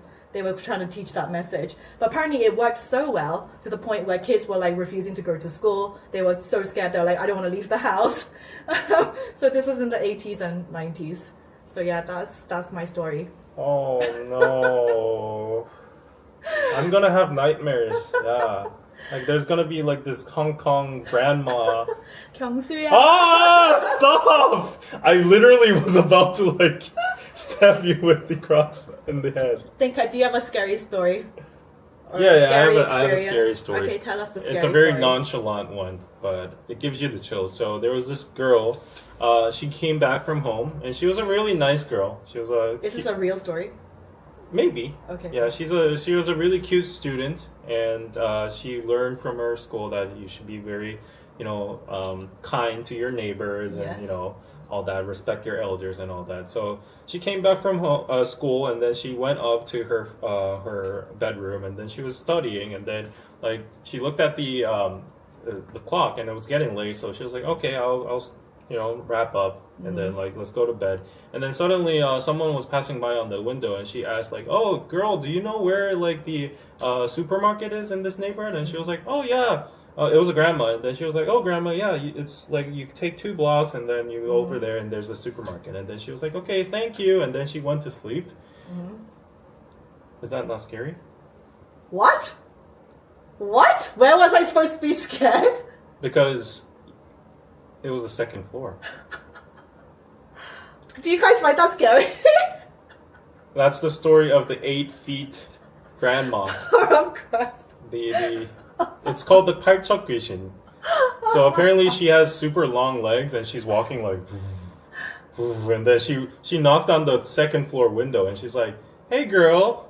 I don't find this scary at all. So the moment I did bad storytelling, but yeah, like, you did. That was the was moment the you problem. realize that it was the second floor, that's supposed to give you the chills. But yeah, there are also like other like scary urban legends that people believed, and this is what like I was taught. They were like my friends at school before I left to the UK. They were like, "Oh, there's this thing that if you imagine that if the bed behind you in the room is right there, if you go like this, and you don't hear the pen drop to the ground, you don't hear the you don't do that. That means there's a 귀신, there's a evil spirit ghost, and she's caught it, and you're about to be 분신사바. You're about to be toast. Yeah, you usually like throw it behind you, Yeah. and then if you don't hear it, Yeah. there's a ghost catching it, and then Yeah. you summon it, and then all that kind of stuff. Yeah, we have a lot of urban legends. But like, I must say, Korean scary movies are seriously scary. I Oh, remember yeah. being I spooked never out by watched them. The Japanese ones are the worst. Japanese ones are the worst, and it's usually like the same like girl with the long black hair with the white costume, white robe, and it spooked me out so much. If I watched it when I was a kid, I would think about it at night and like start crying, and my mom would be like, "I told you not to watch that." Yeah. Yeah, I would start crying. Do you know 빨간 마스크? Yeah, that's famous. That's Japanese though. Oh, is it? Yes, that's okay. Japanese. I was horrified by that when I was a kid, and then I ran to home all the time after school when I was nearing my house because there was this urban legend about like this tall lady that always wears a red mask. Yeah. And then she comes up to you and like lures you with like treats and stuff, and then she's like, if you're looking like sad or something, she's like, I'll make you happy, and then she reveals her mask and her like lips ripped, are like all ripped up to her and ears. like teeth. And teeth, and then she suddenly like sprints at you. Yeah. And then you never take the elevator because she's so fast. Yeah. So you always have to like race up the stairs. Yeah. And oh yeah, apparently the Hong Kong cat lady, she could also run 100 meters in 10 seconds. She's like Usain Bolt, so no kid could run away. All of these ghosts have long legs and they're so fast. Extreme speed, so you can't get away. Yeah, Momo, yeah. Oh no! That. I know what Momo looks like. Don't make me visualize it. Yeah, but in Korea they would like turn these scary stories and then like actually produce them on like TV, like into like short documentaries or like short movies, and it would spook me the hell out. Yeah, for real. And there was like another famous one. Okay, last one. I promise. There was another famous one of a girl. Why did we enter this? Because you're getting spooked. And this was like with a guy in the library. It was like an empty, spooky library, right? He was there like reading books, getting a book, and there was like a very beautiful girl sitting there by herself, like writing something. And that itself is very creepy. Why? Why? She's all by herself in the library. Okay. And then basically he was also studying too. And then I think she like asked him a question. Like, hey, I think he asked her a question like, hey, like, it's like almost time to, like for it to close. Like, are you gonna leave soon? And then she was like, oh, but I can't leave. And he was like, why? Like, it's like the closing now. The lights are about to be turned off. And she's like, I can't leave. And she was the table was like in between them. He was sitting here, and she was sitting here, and she was sitting on the table like this. And she was like, I can't leave. And he was like, why? What do you mean? And then she suddenly goes, I can't leave because I don't have legs. And then she suddenly with her arms like lunges at him towards him with the table. Oh, she's like walking on her arms. This is a really famous story. I know that one. It's if you watch it on video, it's way scarier than I'm making it sound, but it's really scary. So she's just lounging at you with her elbows, basically. And he dies. Moral of the story is, don't trust beautiful girls in libraries. And if somebody is half cat, don't assume that they're nice people. The Exorcist ruined me. It did for me as well. I remember when I saw that. My dad was like, you can't watch this. I think I was like 15 as well. He's like, no, don't watch this. It's not good for you. Honestly though, like if you see the movies, the horror movies, they're really scary and stuff. But about these stories, I think the serial killer ones are more spookier and scarier because they're like the actual threat to you. So there's like a very simple one. There was a person. We have like apartments in Korea, right? And then they're like ones with the hallways, the old apartments. And then like the thing is, if you come out of your house, there's like this automatic sensor, so there's like a light. Yes. And then one person was like just smoking on the veranda, and he was like smoking, and then he witnessed a person like getting stabbed in the parking lot. And then he was like, holy shit, what's happening? And then like right after the moment, he was like, oh, let me call the police or something. And then he was about to get his phone, but then the criminal like noticed him, and then what he did was he was doing like that. What? Isn't that scary? No, he was counting the staircases on what floor he was. And then he got killed. It's just your way of telling the thing that makes it not. Okay. I think I'm a bad storyteller. Bad spooky storyteller. Yeah, but anyways. Yeah. I don't know. If I watch movies, I want it to be like funny, like light-hearted most of the time, or like visually, like, you know, like Harry Potter or like superhero movies. I don't enjoy horror movies that much. Oh shit! What was that? You know the story I told you about the grandma on the second floor? It actually spooks me out because this is the third floor, and whenever I hear like the window pane like and during the night, I stay here until like 2 a.m. by myself, right? I should come and like No! I'm gonna actually like do this. I should come and prank him. And this curtain here, it's a shield because like that space is pretty spacious and dark. I feel like someone's like standing there, like watching me. He's giving me ideas. Like in your house, like someone might be standing in the hallway and like watching you like that. I didn't know he's such a scaredy cat. What the hell? There's a movie called Lights Out, and it was the worst date ever. Like it was a first date, and she was like, "Let's go watch a horror movie," and then I was like, "Okay, I'm gonna be the man," and like okay, I can handle scary be the man. I'm like, yeah, let's see. I haven't watched a scary movie in like 10 years, so like I've grown up. Like they're probably not scary, but the whole time I was like, ah, like I want to. I can't. I was watching the movie like this the whole time. I wasn't even opening my eyes, and she was like, "Is this guy okay?" And I haven't seen Lights Out. I don't understand people that go to the cinema on the first date.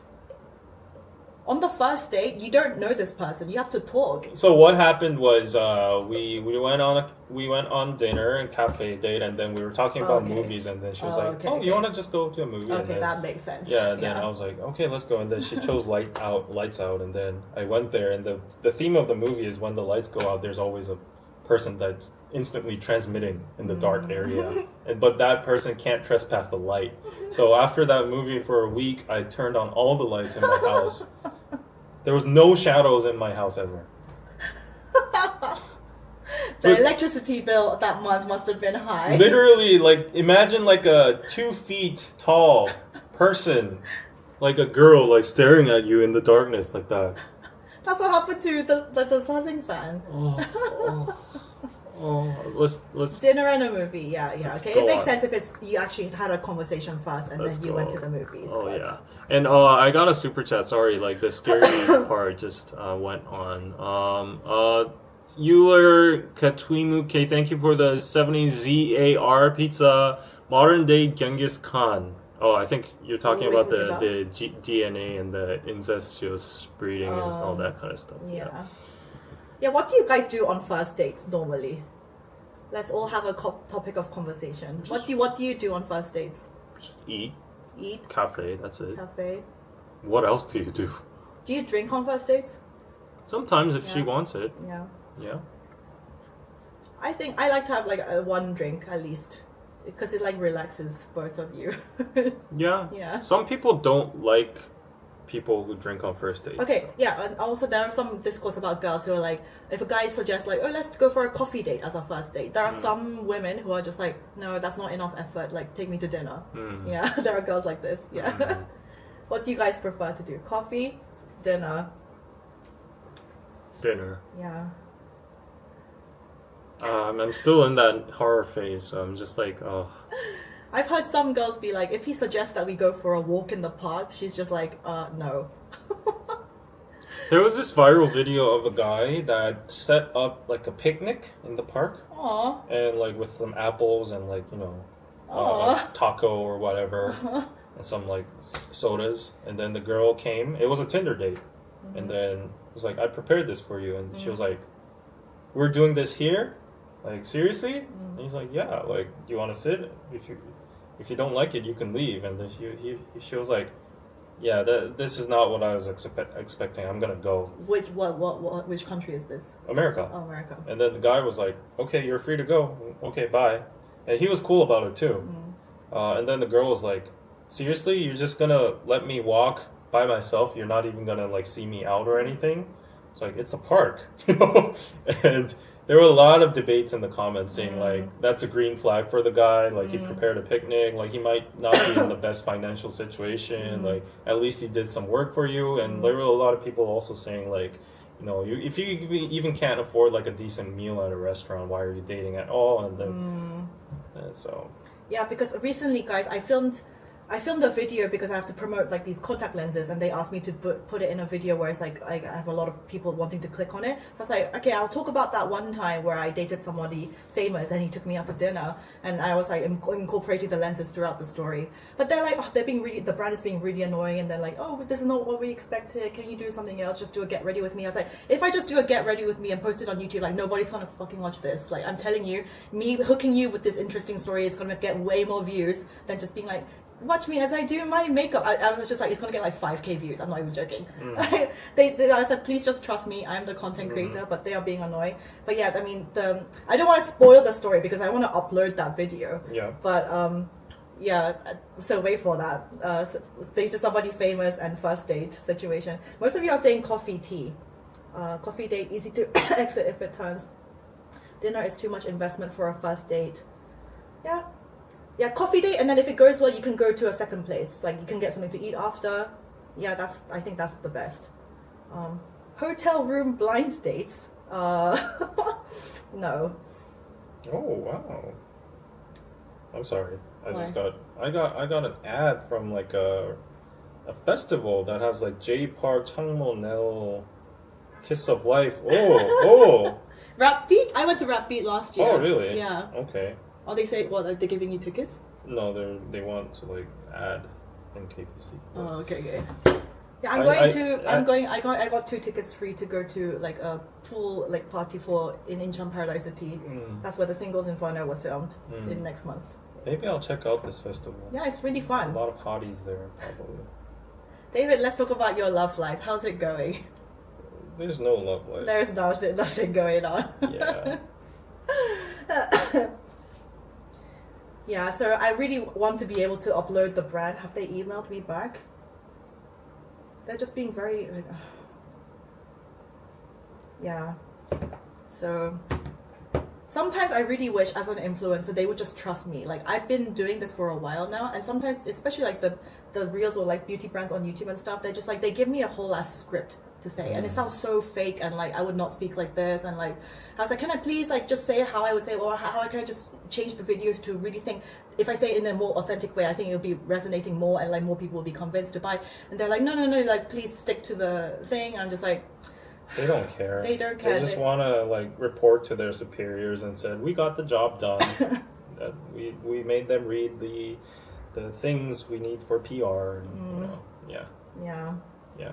What I've noticed is like I worked in marketing for a while and worked with a lot of partners too. What I've noticed is like the employees don't really care. Yeah, like, they're just doing their job, right? Yeah, it's just marketing money anyways. And in most departments of marketing, like what I've noticed is like in companies there's a saying that says there's a money making company and there's a money burning there's a money making division and there's a money burning division, and these people loathe each other because these people think we do the sales, we do the productions, we do like the distribution, and we make the money. And these people are just spending all of our money and like wasting it on like social media influencers or advertisements that have no effect at all. And these people are like, without our promotions and your things would be shit, and they're always fighting with each other. And what I've noticed on the marketing side is like they're like to some extent they're employees at the end too. Like, so if they're not getting bonuses or any incentives, they're like, let's just do my job. We're just throwing money in the air anyway. So like, let's get it done what our superiors want and like leave. So that's a big problem for a lot of companies. Like the employees don't have a lot of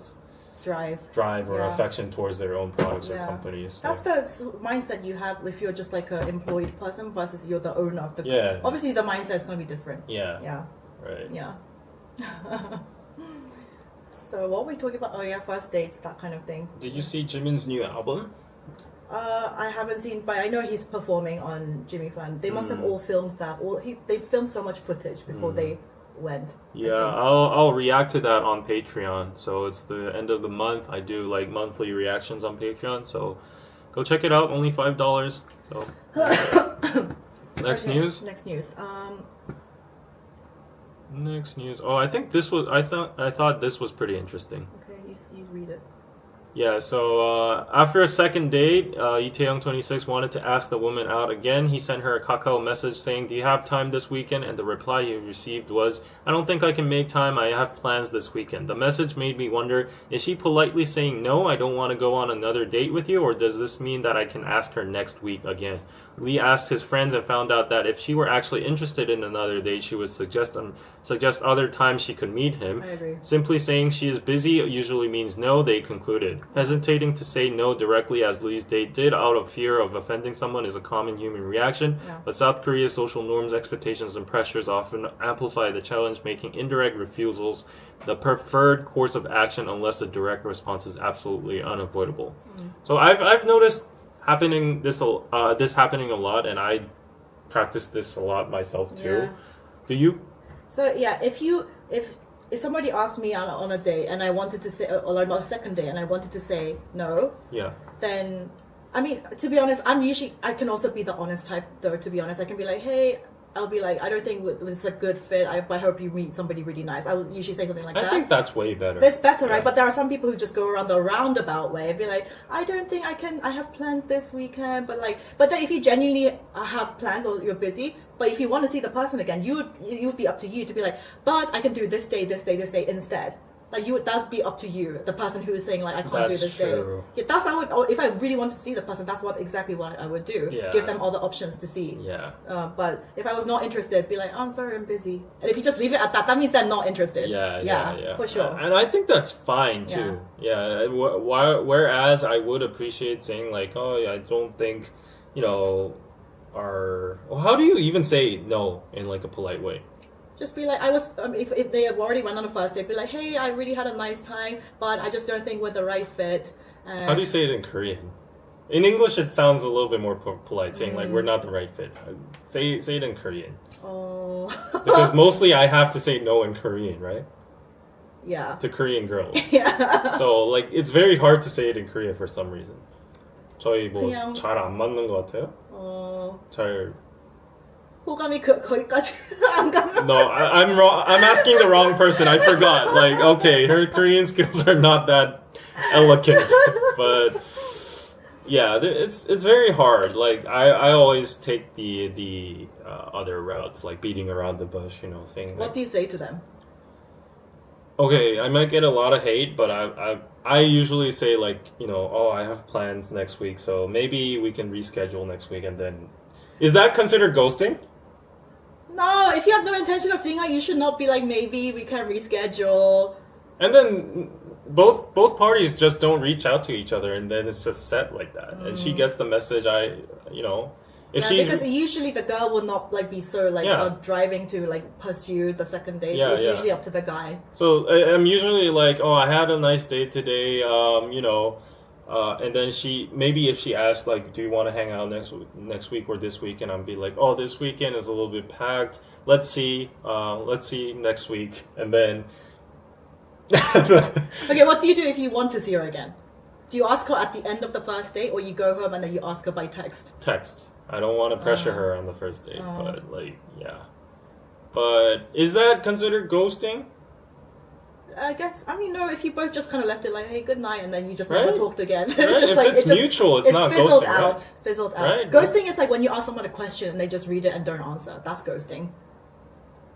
Yeah. Okay. But if you both said, "Hey, yeah, nice time tonight, good night," and that just ended like that, then I mean, I don't think it's ghosting because, like, if the person comes back and actually asks me again, then I would give the definitive answer. Say, like, actually, I'm pretty busy nowadays. After reflecting, I don't think I have time to go on a date with you again. So sorry. I'd say that. I'll give the nail in the coffin. But for the first refusal, I think it's more of a polite version of myself to just say like, oh, this week I'm busy. Let's see in the future. And then like if we don't get back at each other, each party gets the message. So I myself would like to think it's not ghosting, but I'm sorry if it is. I really realized the difference in myself when I'm going on a date with a guy that I was just like about, and then if I see one that is like I really like, the difference in me is just like way different. Yeah. Like because I'm also like ENTJ, I'm not so shy. I will also be quite like if I really like the person, I'm not really scared of like being like, even after the first day, if I want to see them again, be like, so when are we meeting next? You know, I'm not afraid to say stuff like that, but a lot of girlfriends I have there, like, they won't say anything like that at all. Yeah. So, but if it's a guy that's just like, so I'm like on the fence, I'm just like, yeah, I won't be so like forward, obviously. Yeah. I think ghosting is when like you just don't respond to the person. Yeah, you just ignore. You don't respond. Yeah. You just ignore. You just like 차단, cut her off, block her. Or, yeah. You know, like just read or not reply or anything. But in regards to that, yeah, the social cue is if somebody tells you, if you ask them like, hey, so shall we go on another day? Shall we see each other again? And if they go, oh, I'm a little bit busy this weekend, that is your social cue to understand like she is saying no. But some people don't understand that. They're like, okay, not next weekend, but when are you free next week? And then she's like, yeah, that is the cue. Yeah. Dating sounds mad exhausting. It can be. Yeah. It can be. Yeah. So for some, I'm just like recollecting my memories, and then for some occasions it's actually convenient to be. Actually, it's more convenient to be a girl, I think. But like in these ghosting situations or like these after, what do you call it? Appointment, this making. What am I trying to say? Like, we call it after in Korean. Yeah, right? We so call it second date. Yeah, second date. Yeah, second date situation. So like usually it's like, yeah, I had a great time. See you next time. That's how we all end it. I think that's like, see you next time. 잘 들어가세요. Like 재밌었어요. 잘 들어가세요.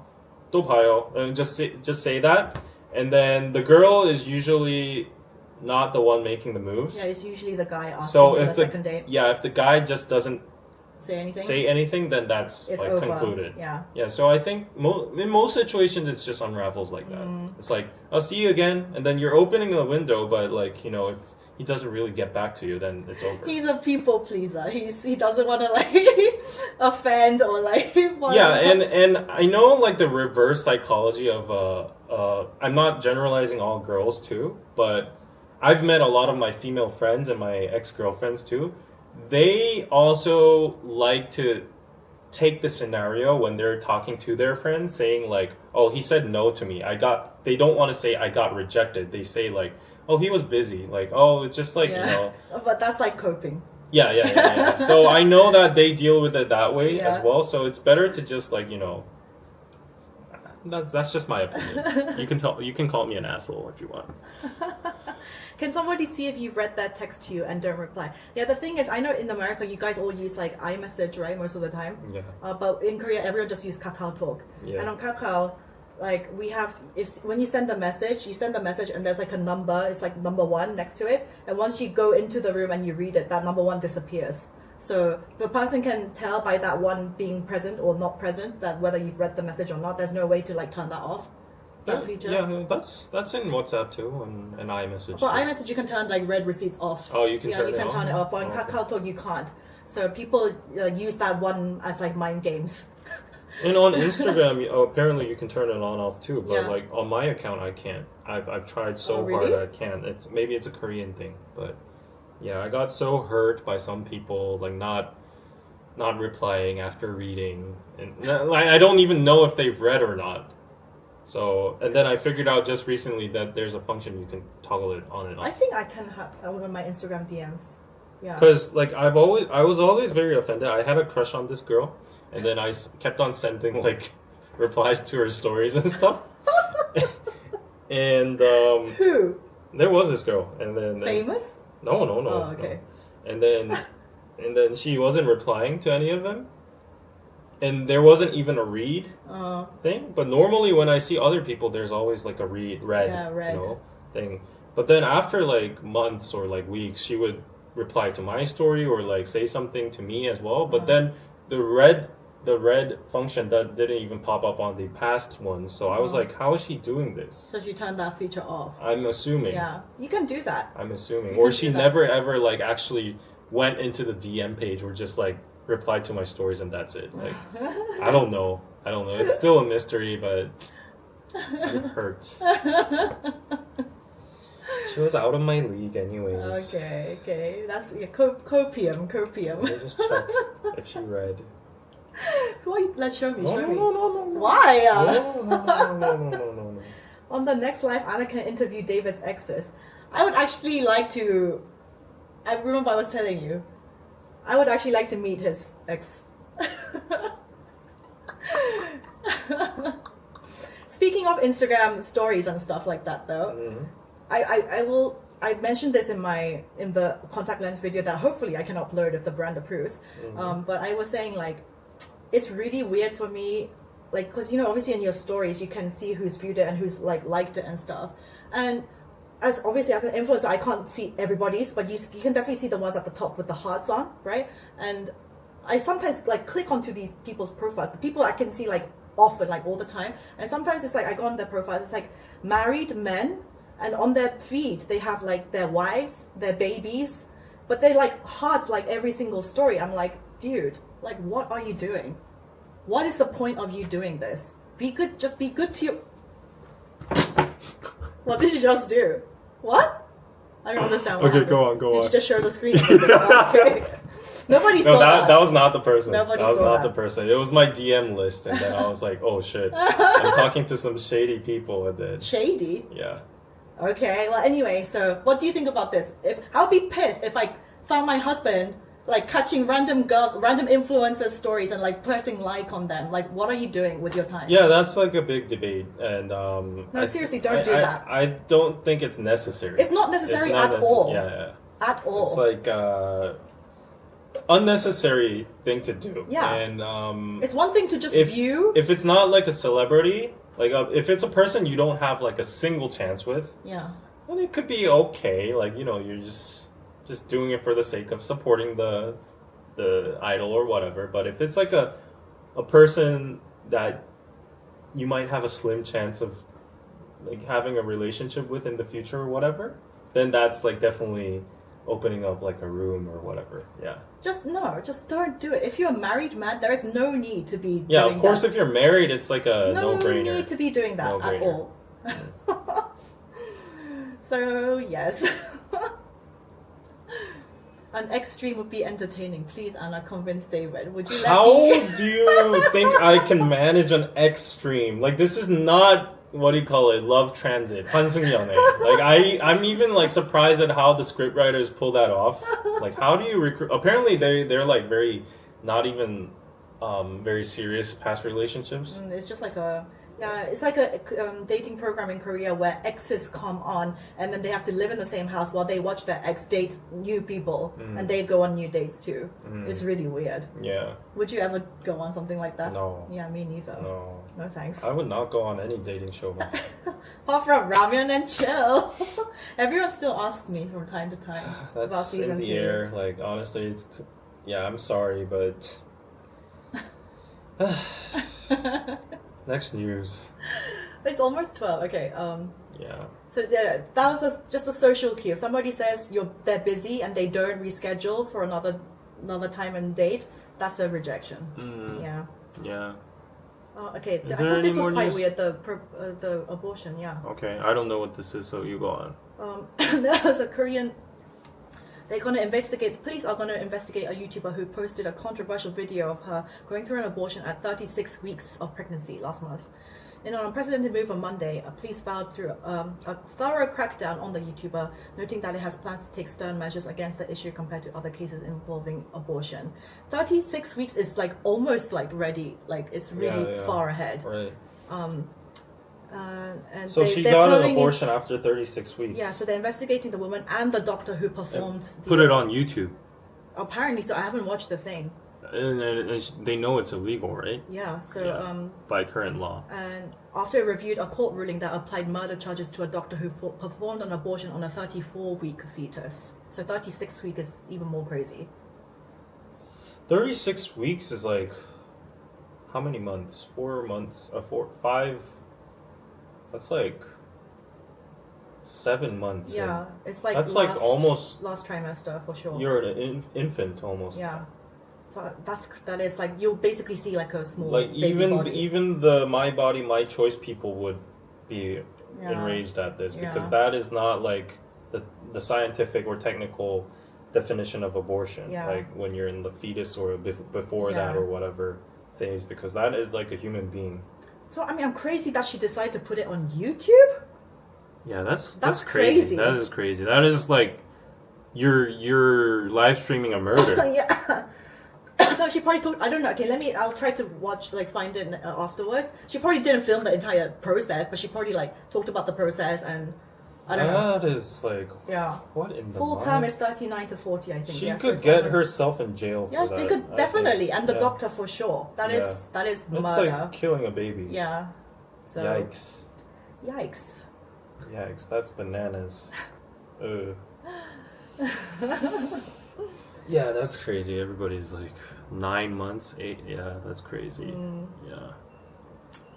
Oh my gosh, but then I saw these TikToks of these women who are like crazy baby bumps. It looked like a freaking alien and like all these crazy stretch marks, and I was like, do I want that? Do I genuinely want that? If you want a baby, like, Oh, it looked so awful. It was so swollen to the point where it's like purple on the sides, and I was just like, is that my? I don't necessarily want that to be my future.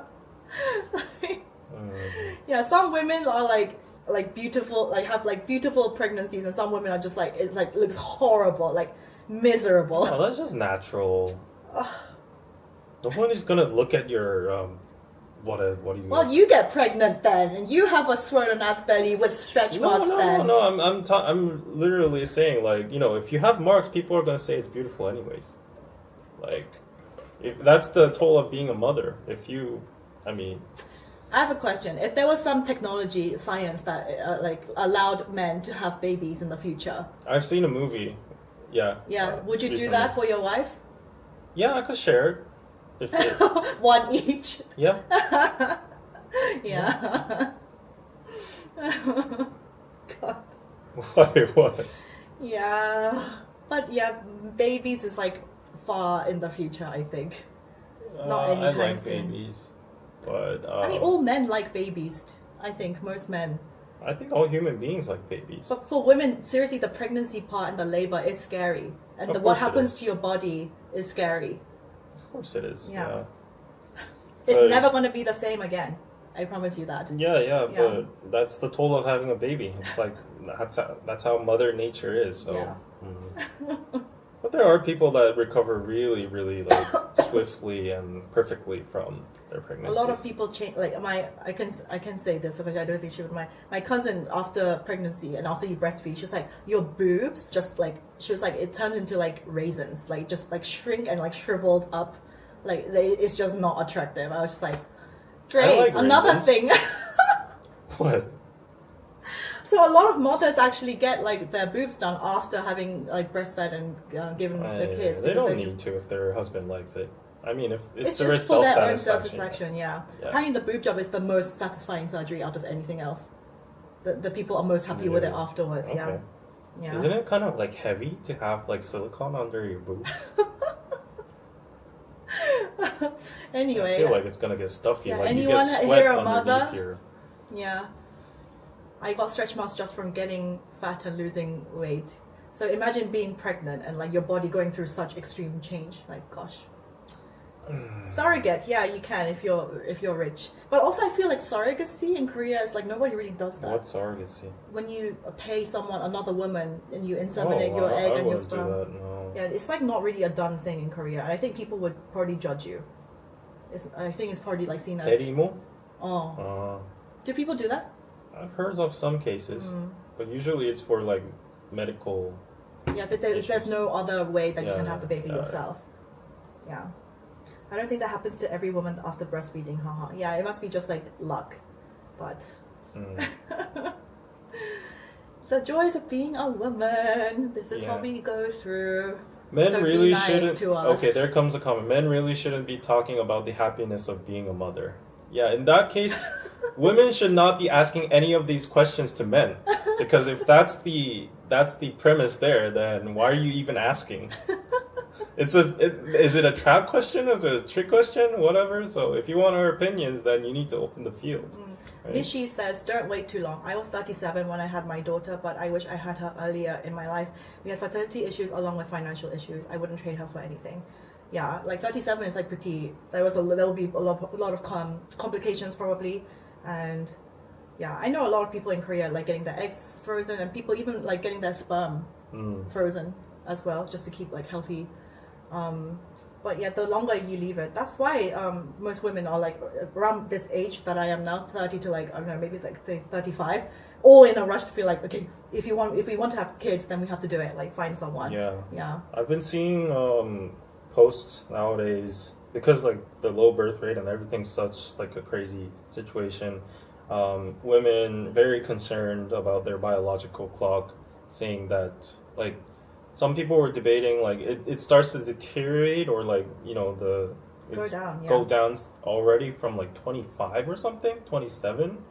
A lot of people said that's extreme, and said like 30 is usually the mark, but then a lot of other people were debating like even 30 is like a dangerous age, like you have a 50% of chance of like whatever. I think 30 is fine. Like most people, women have 30s, have 30, 32 is okay.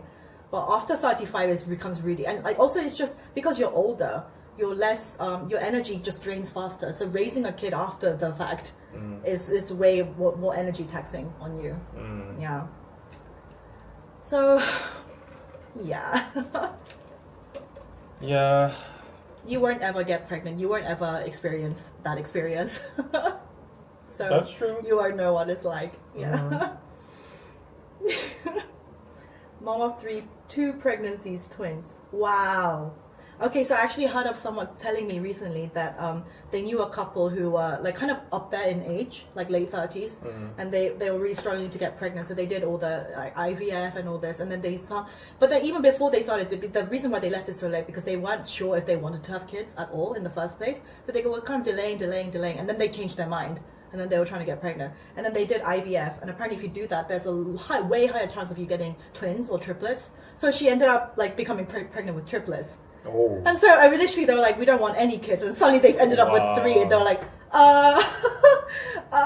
It's a blessing, but also unexpected. No, don't call it a curse. 3 babies is a lot at once, all at once. Especially if you weren't planning to have it. Yeah, like 1 at a time, 3 maybe it's okay, but 3 all at once, that's a lot of work. That's a lot. 3 screaming babies, or God help her.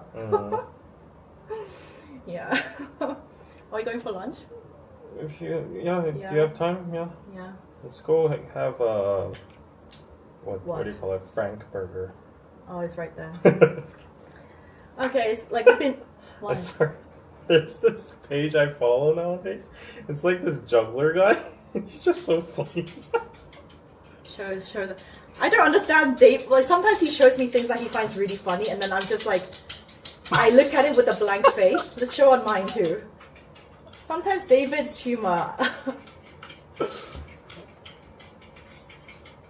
He's like cracking up laughing at this kind of thing. I'm like, what? What?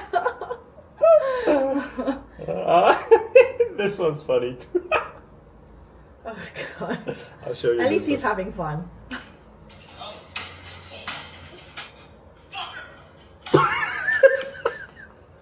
Show on mine too. Okay, I'll show it again.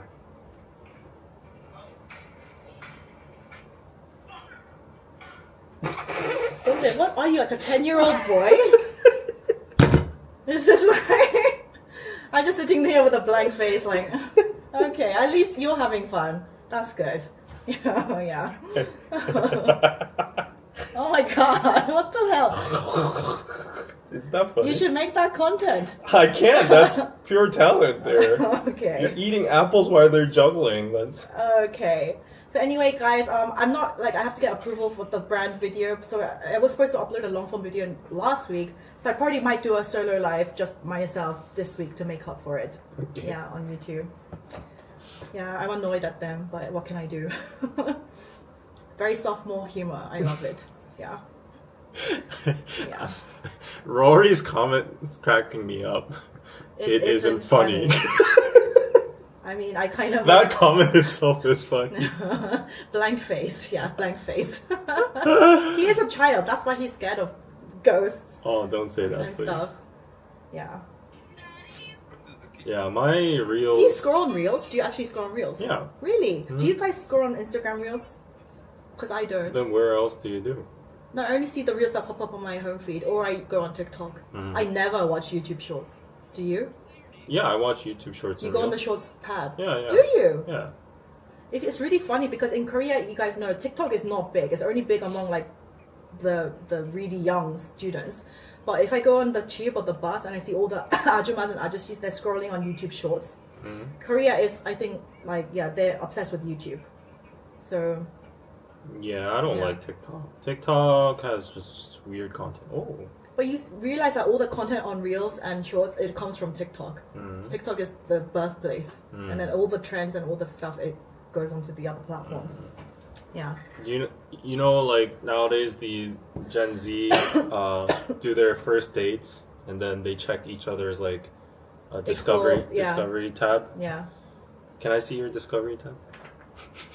I don't think there's anything bad. You want to reveal our discovery tabs? Let me just check first. Oh my god, there's like MBTI stuff. Wow! It's the first thing on it. Wow! Wow, there's like 1, 2, 3, 4 out of 10 on her grid is MBTI. I can reveal mine. Wow, I'm literally surprised. It's like either workout stuff. Oh, can you see focus? It's either workout stuff or like MBTI memes. Wow, I am so surprised. Yeah, I have supercars. Let's reveal your explore page. page. No, it's all tennis girls and... Yeah, let's show them. Let's show them. Let's show them, David. He's checking to see if there is anything. No. I showed mine. I can't. No. I can't. Okay. Wait. He has stuff to hide. He has naked girls on his explore feed. Of course I do. I have nothing to hide. Oh. I'm liking it too. So he's liking the post. Yes, apparently that's how you judge someone these days, the young ones. They're like, oh, let's exchange our explore pages. And then you judge, because the algorithm, it shows what you're most interested in. It's the fastest way to get to know somebody. Oh. So maybe I should check my explore page a little bit more often. Because this is nice.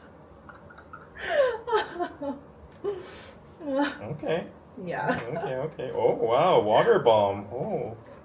Yeah, he was the one that suggested it. He's the one not showing it to y'all. He's a cop-out. Oh. He's just looking at naked girls now. Well, mine's just like really regular. I'll show it if I can. If you want me to. Yeah, show it. We want to see. I'm just double checking again. Okay, whatever. Just show one section. What's on it? It's like girls with tennis and then water bomb and like pretty girls and some anime. Just girls and girls and girls. No, it's not girls and girls and girls. It's like I have anime too, and I have like news and funny memes and K-pop Lisa there, but like the post I was looking at was like, oh wow, look at this. Lemao. You guys are talking about... Oh, there's quite a few ENTJs in the chat. Apparently ENTJs and INTPs are meant to be like get on quite well. See, I watch this for like research purposes. I don't watch them for the girls. Like she has a great stroke and a great serve. Oh, look at this. Oh yes. Oh look, okay. I just looked this up. When it comes to romance, INTP, he's an INTP. INTPs and ENTJs have the potential to form a deep and meaningful bond. The intellectual connection between these two types can be particularly strong, leading to a relationship that is built on a foundation of shared values and interests. Is there anything more? Okay. You know, however, the differences in their emotional expression and communication styles may pose challenges in their relationship. INTPs tend to be more reserved and may struggle to express their feelings openly, while ENTJs may be more direct and assertive in their emotional communication. To maintain a healthy and supportive partnership, both types should work on improving their emotional openness and actively listening to their partner's needs and concerns. I mean... While their contrasting parenting styles can complement each other, they may also lead to disagreements on how to best support and guide their children. The INTP may prioritize emotional support and self-discovery, while the ENTJ may focus on discipline and achievement.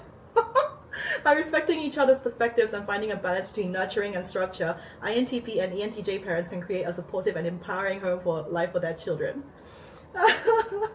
This is hilarious. Okay, should I read out the traits of an INTP, what David is, and then you can tell me if it's right. Okay. INTP traits.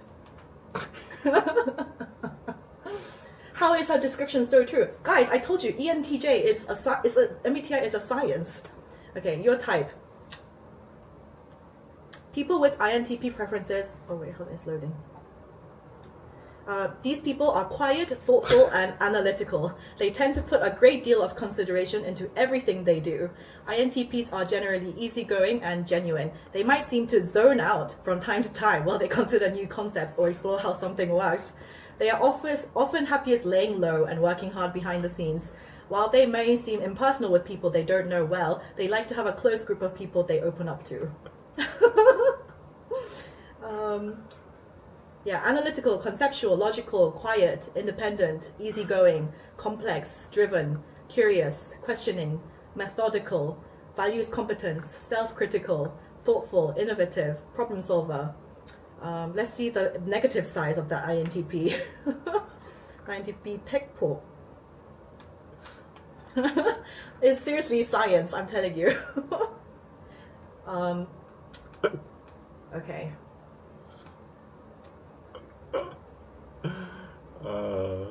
You have clear likes and dislikes. You like attention up to a certain point. You think that you're you're a kind person. Do you? You're strict on yourself. It's hard to get close to an INTP. Any mainstream kind of like ideas, you get bored very easily. If it's not something completely necessary, like you forget about it easily. Homuam, how do you say that in English? Vanity? Void? I don't know. Emptiness? Emptiness, you feel that often. Even to your close friends, unless there's something special, you don't really contact them. Okay. Okay. His bad traits. 참을성이 없다. So you don't have patience. You can be sometimes coming off as like I guess rude sometimes. You like efficiency too. Do you? Oh yeah. 지루함. Yeah, you get bored easily, so you have a tendency to delay stuff until last minute. Yeah. I have also another good girl Onni friend of mine who's on INTP, and she is like, it's like I find it so hard to know what she's thinking. Why are you like crying? Why are you crying? Check my replay after you. Why? What was going on? No. Were you all laughing at me, like going on about MBTI? Yeah. I think it's accurate. She can go on hours INTP. for MBTI. Yes, I can. I'm laughing so much I'm coughing. Check the replay afterwards. Okay, I will.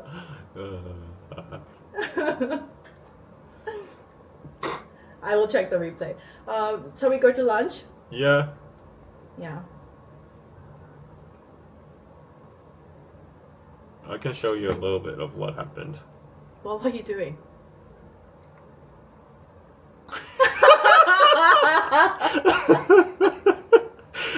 Comments after comments.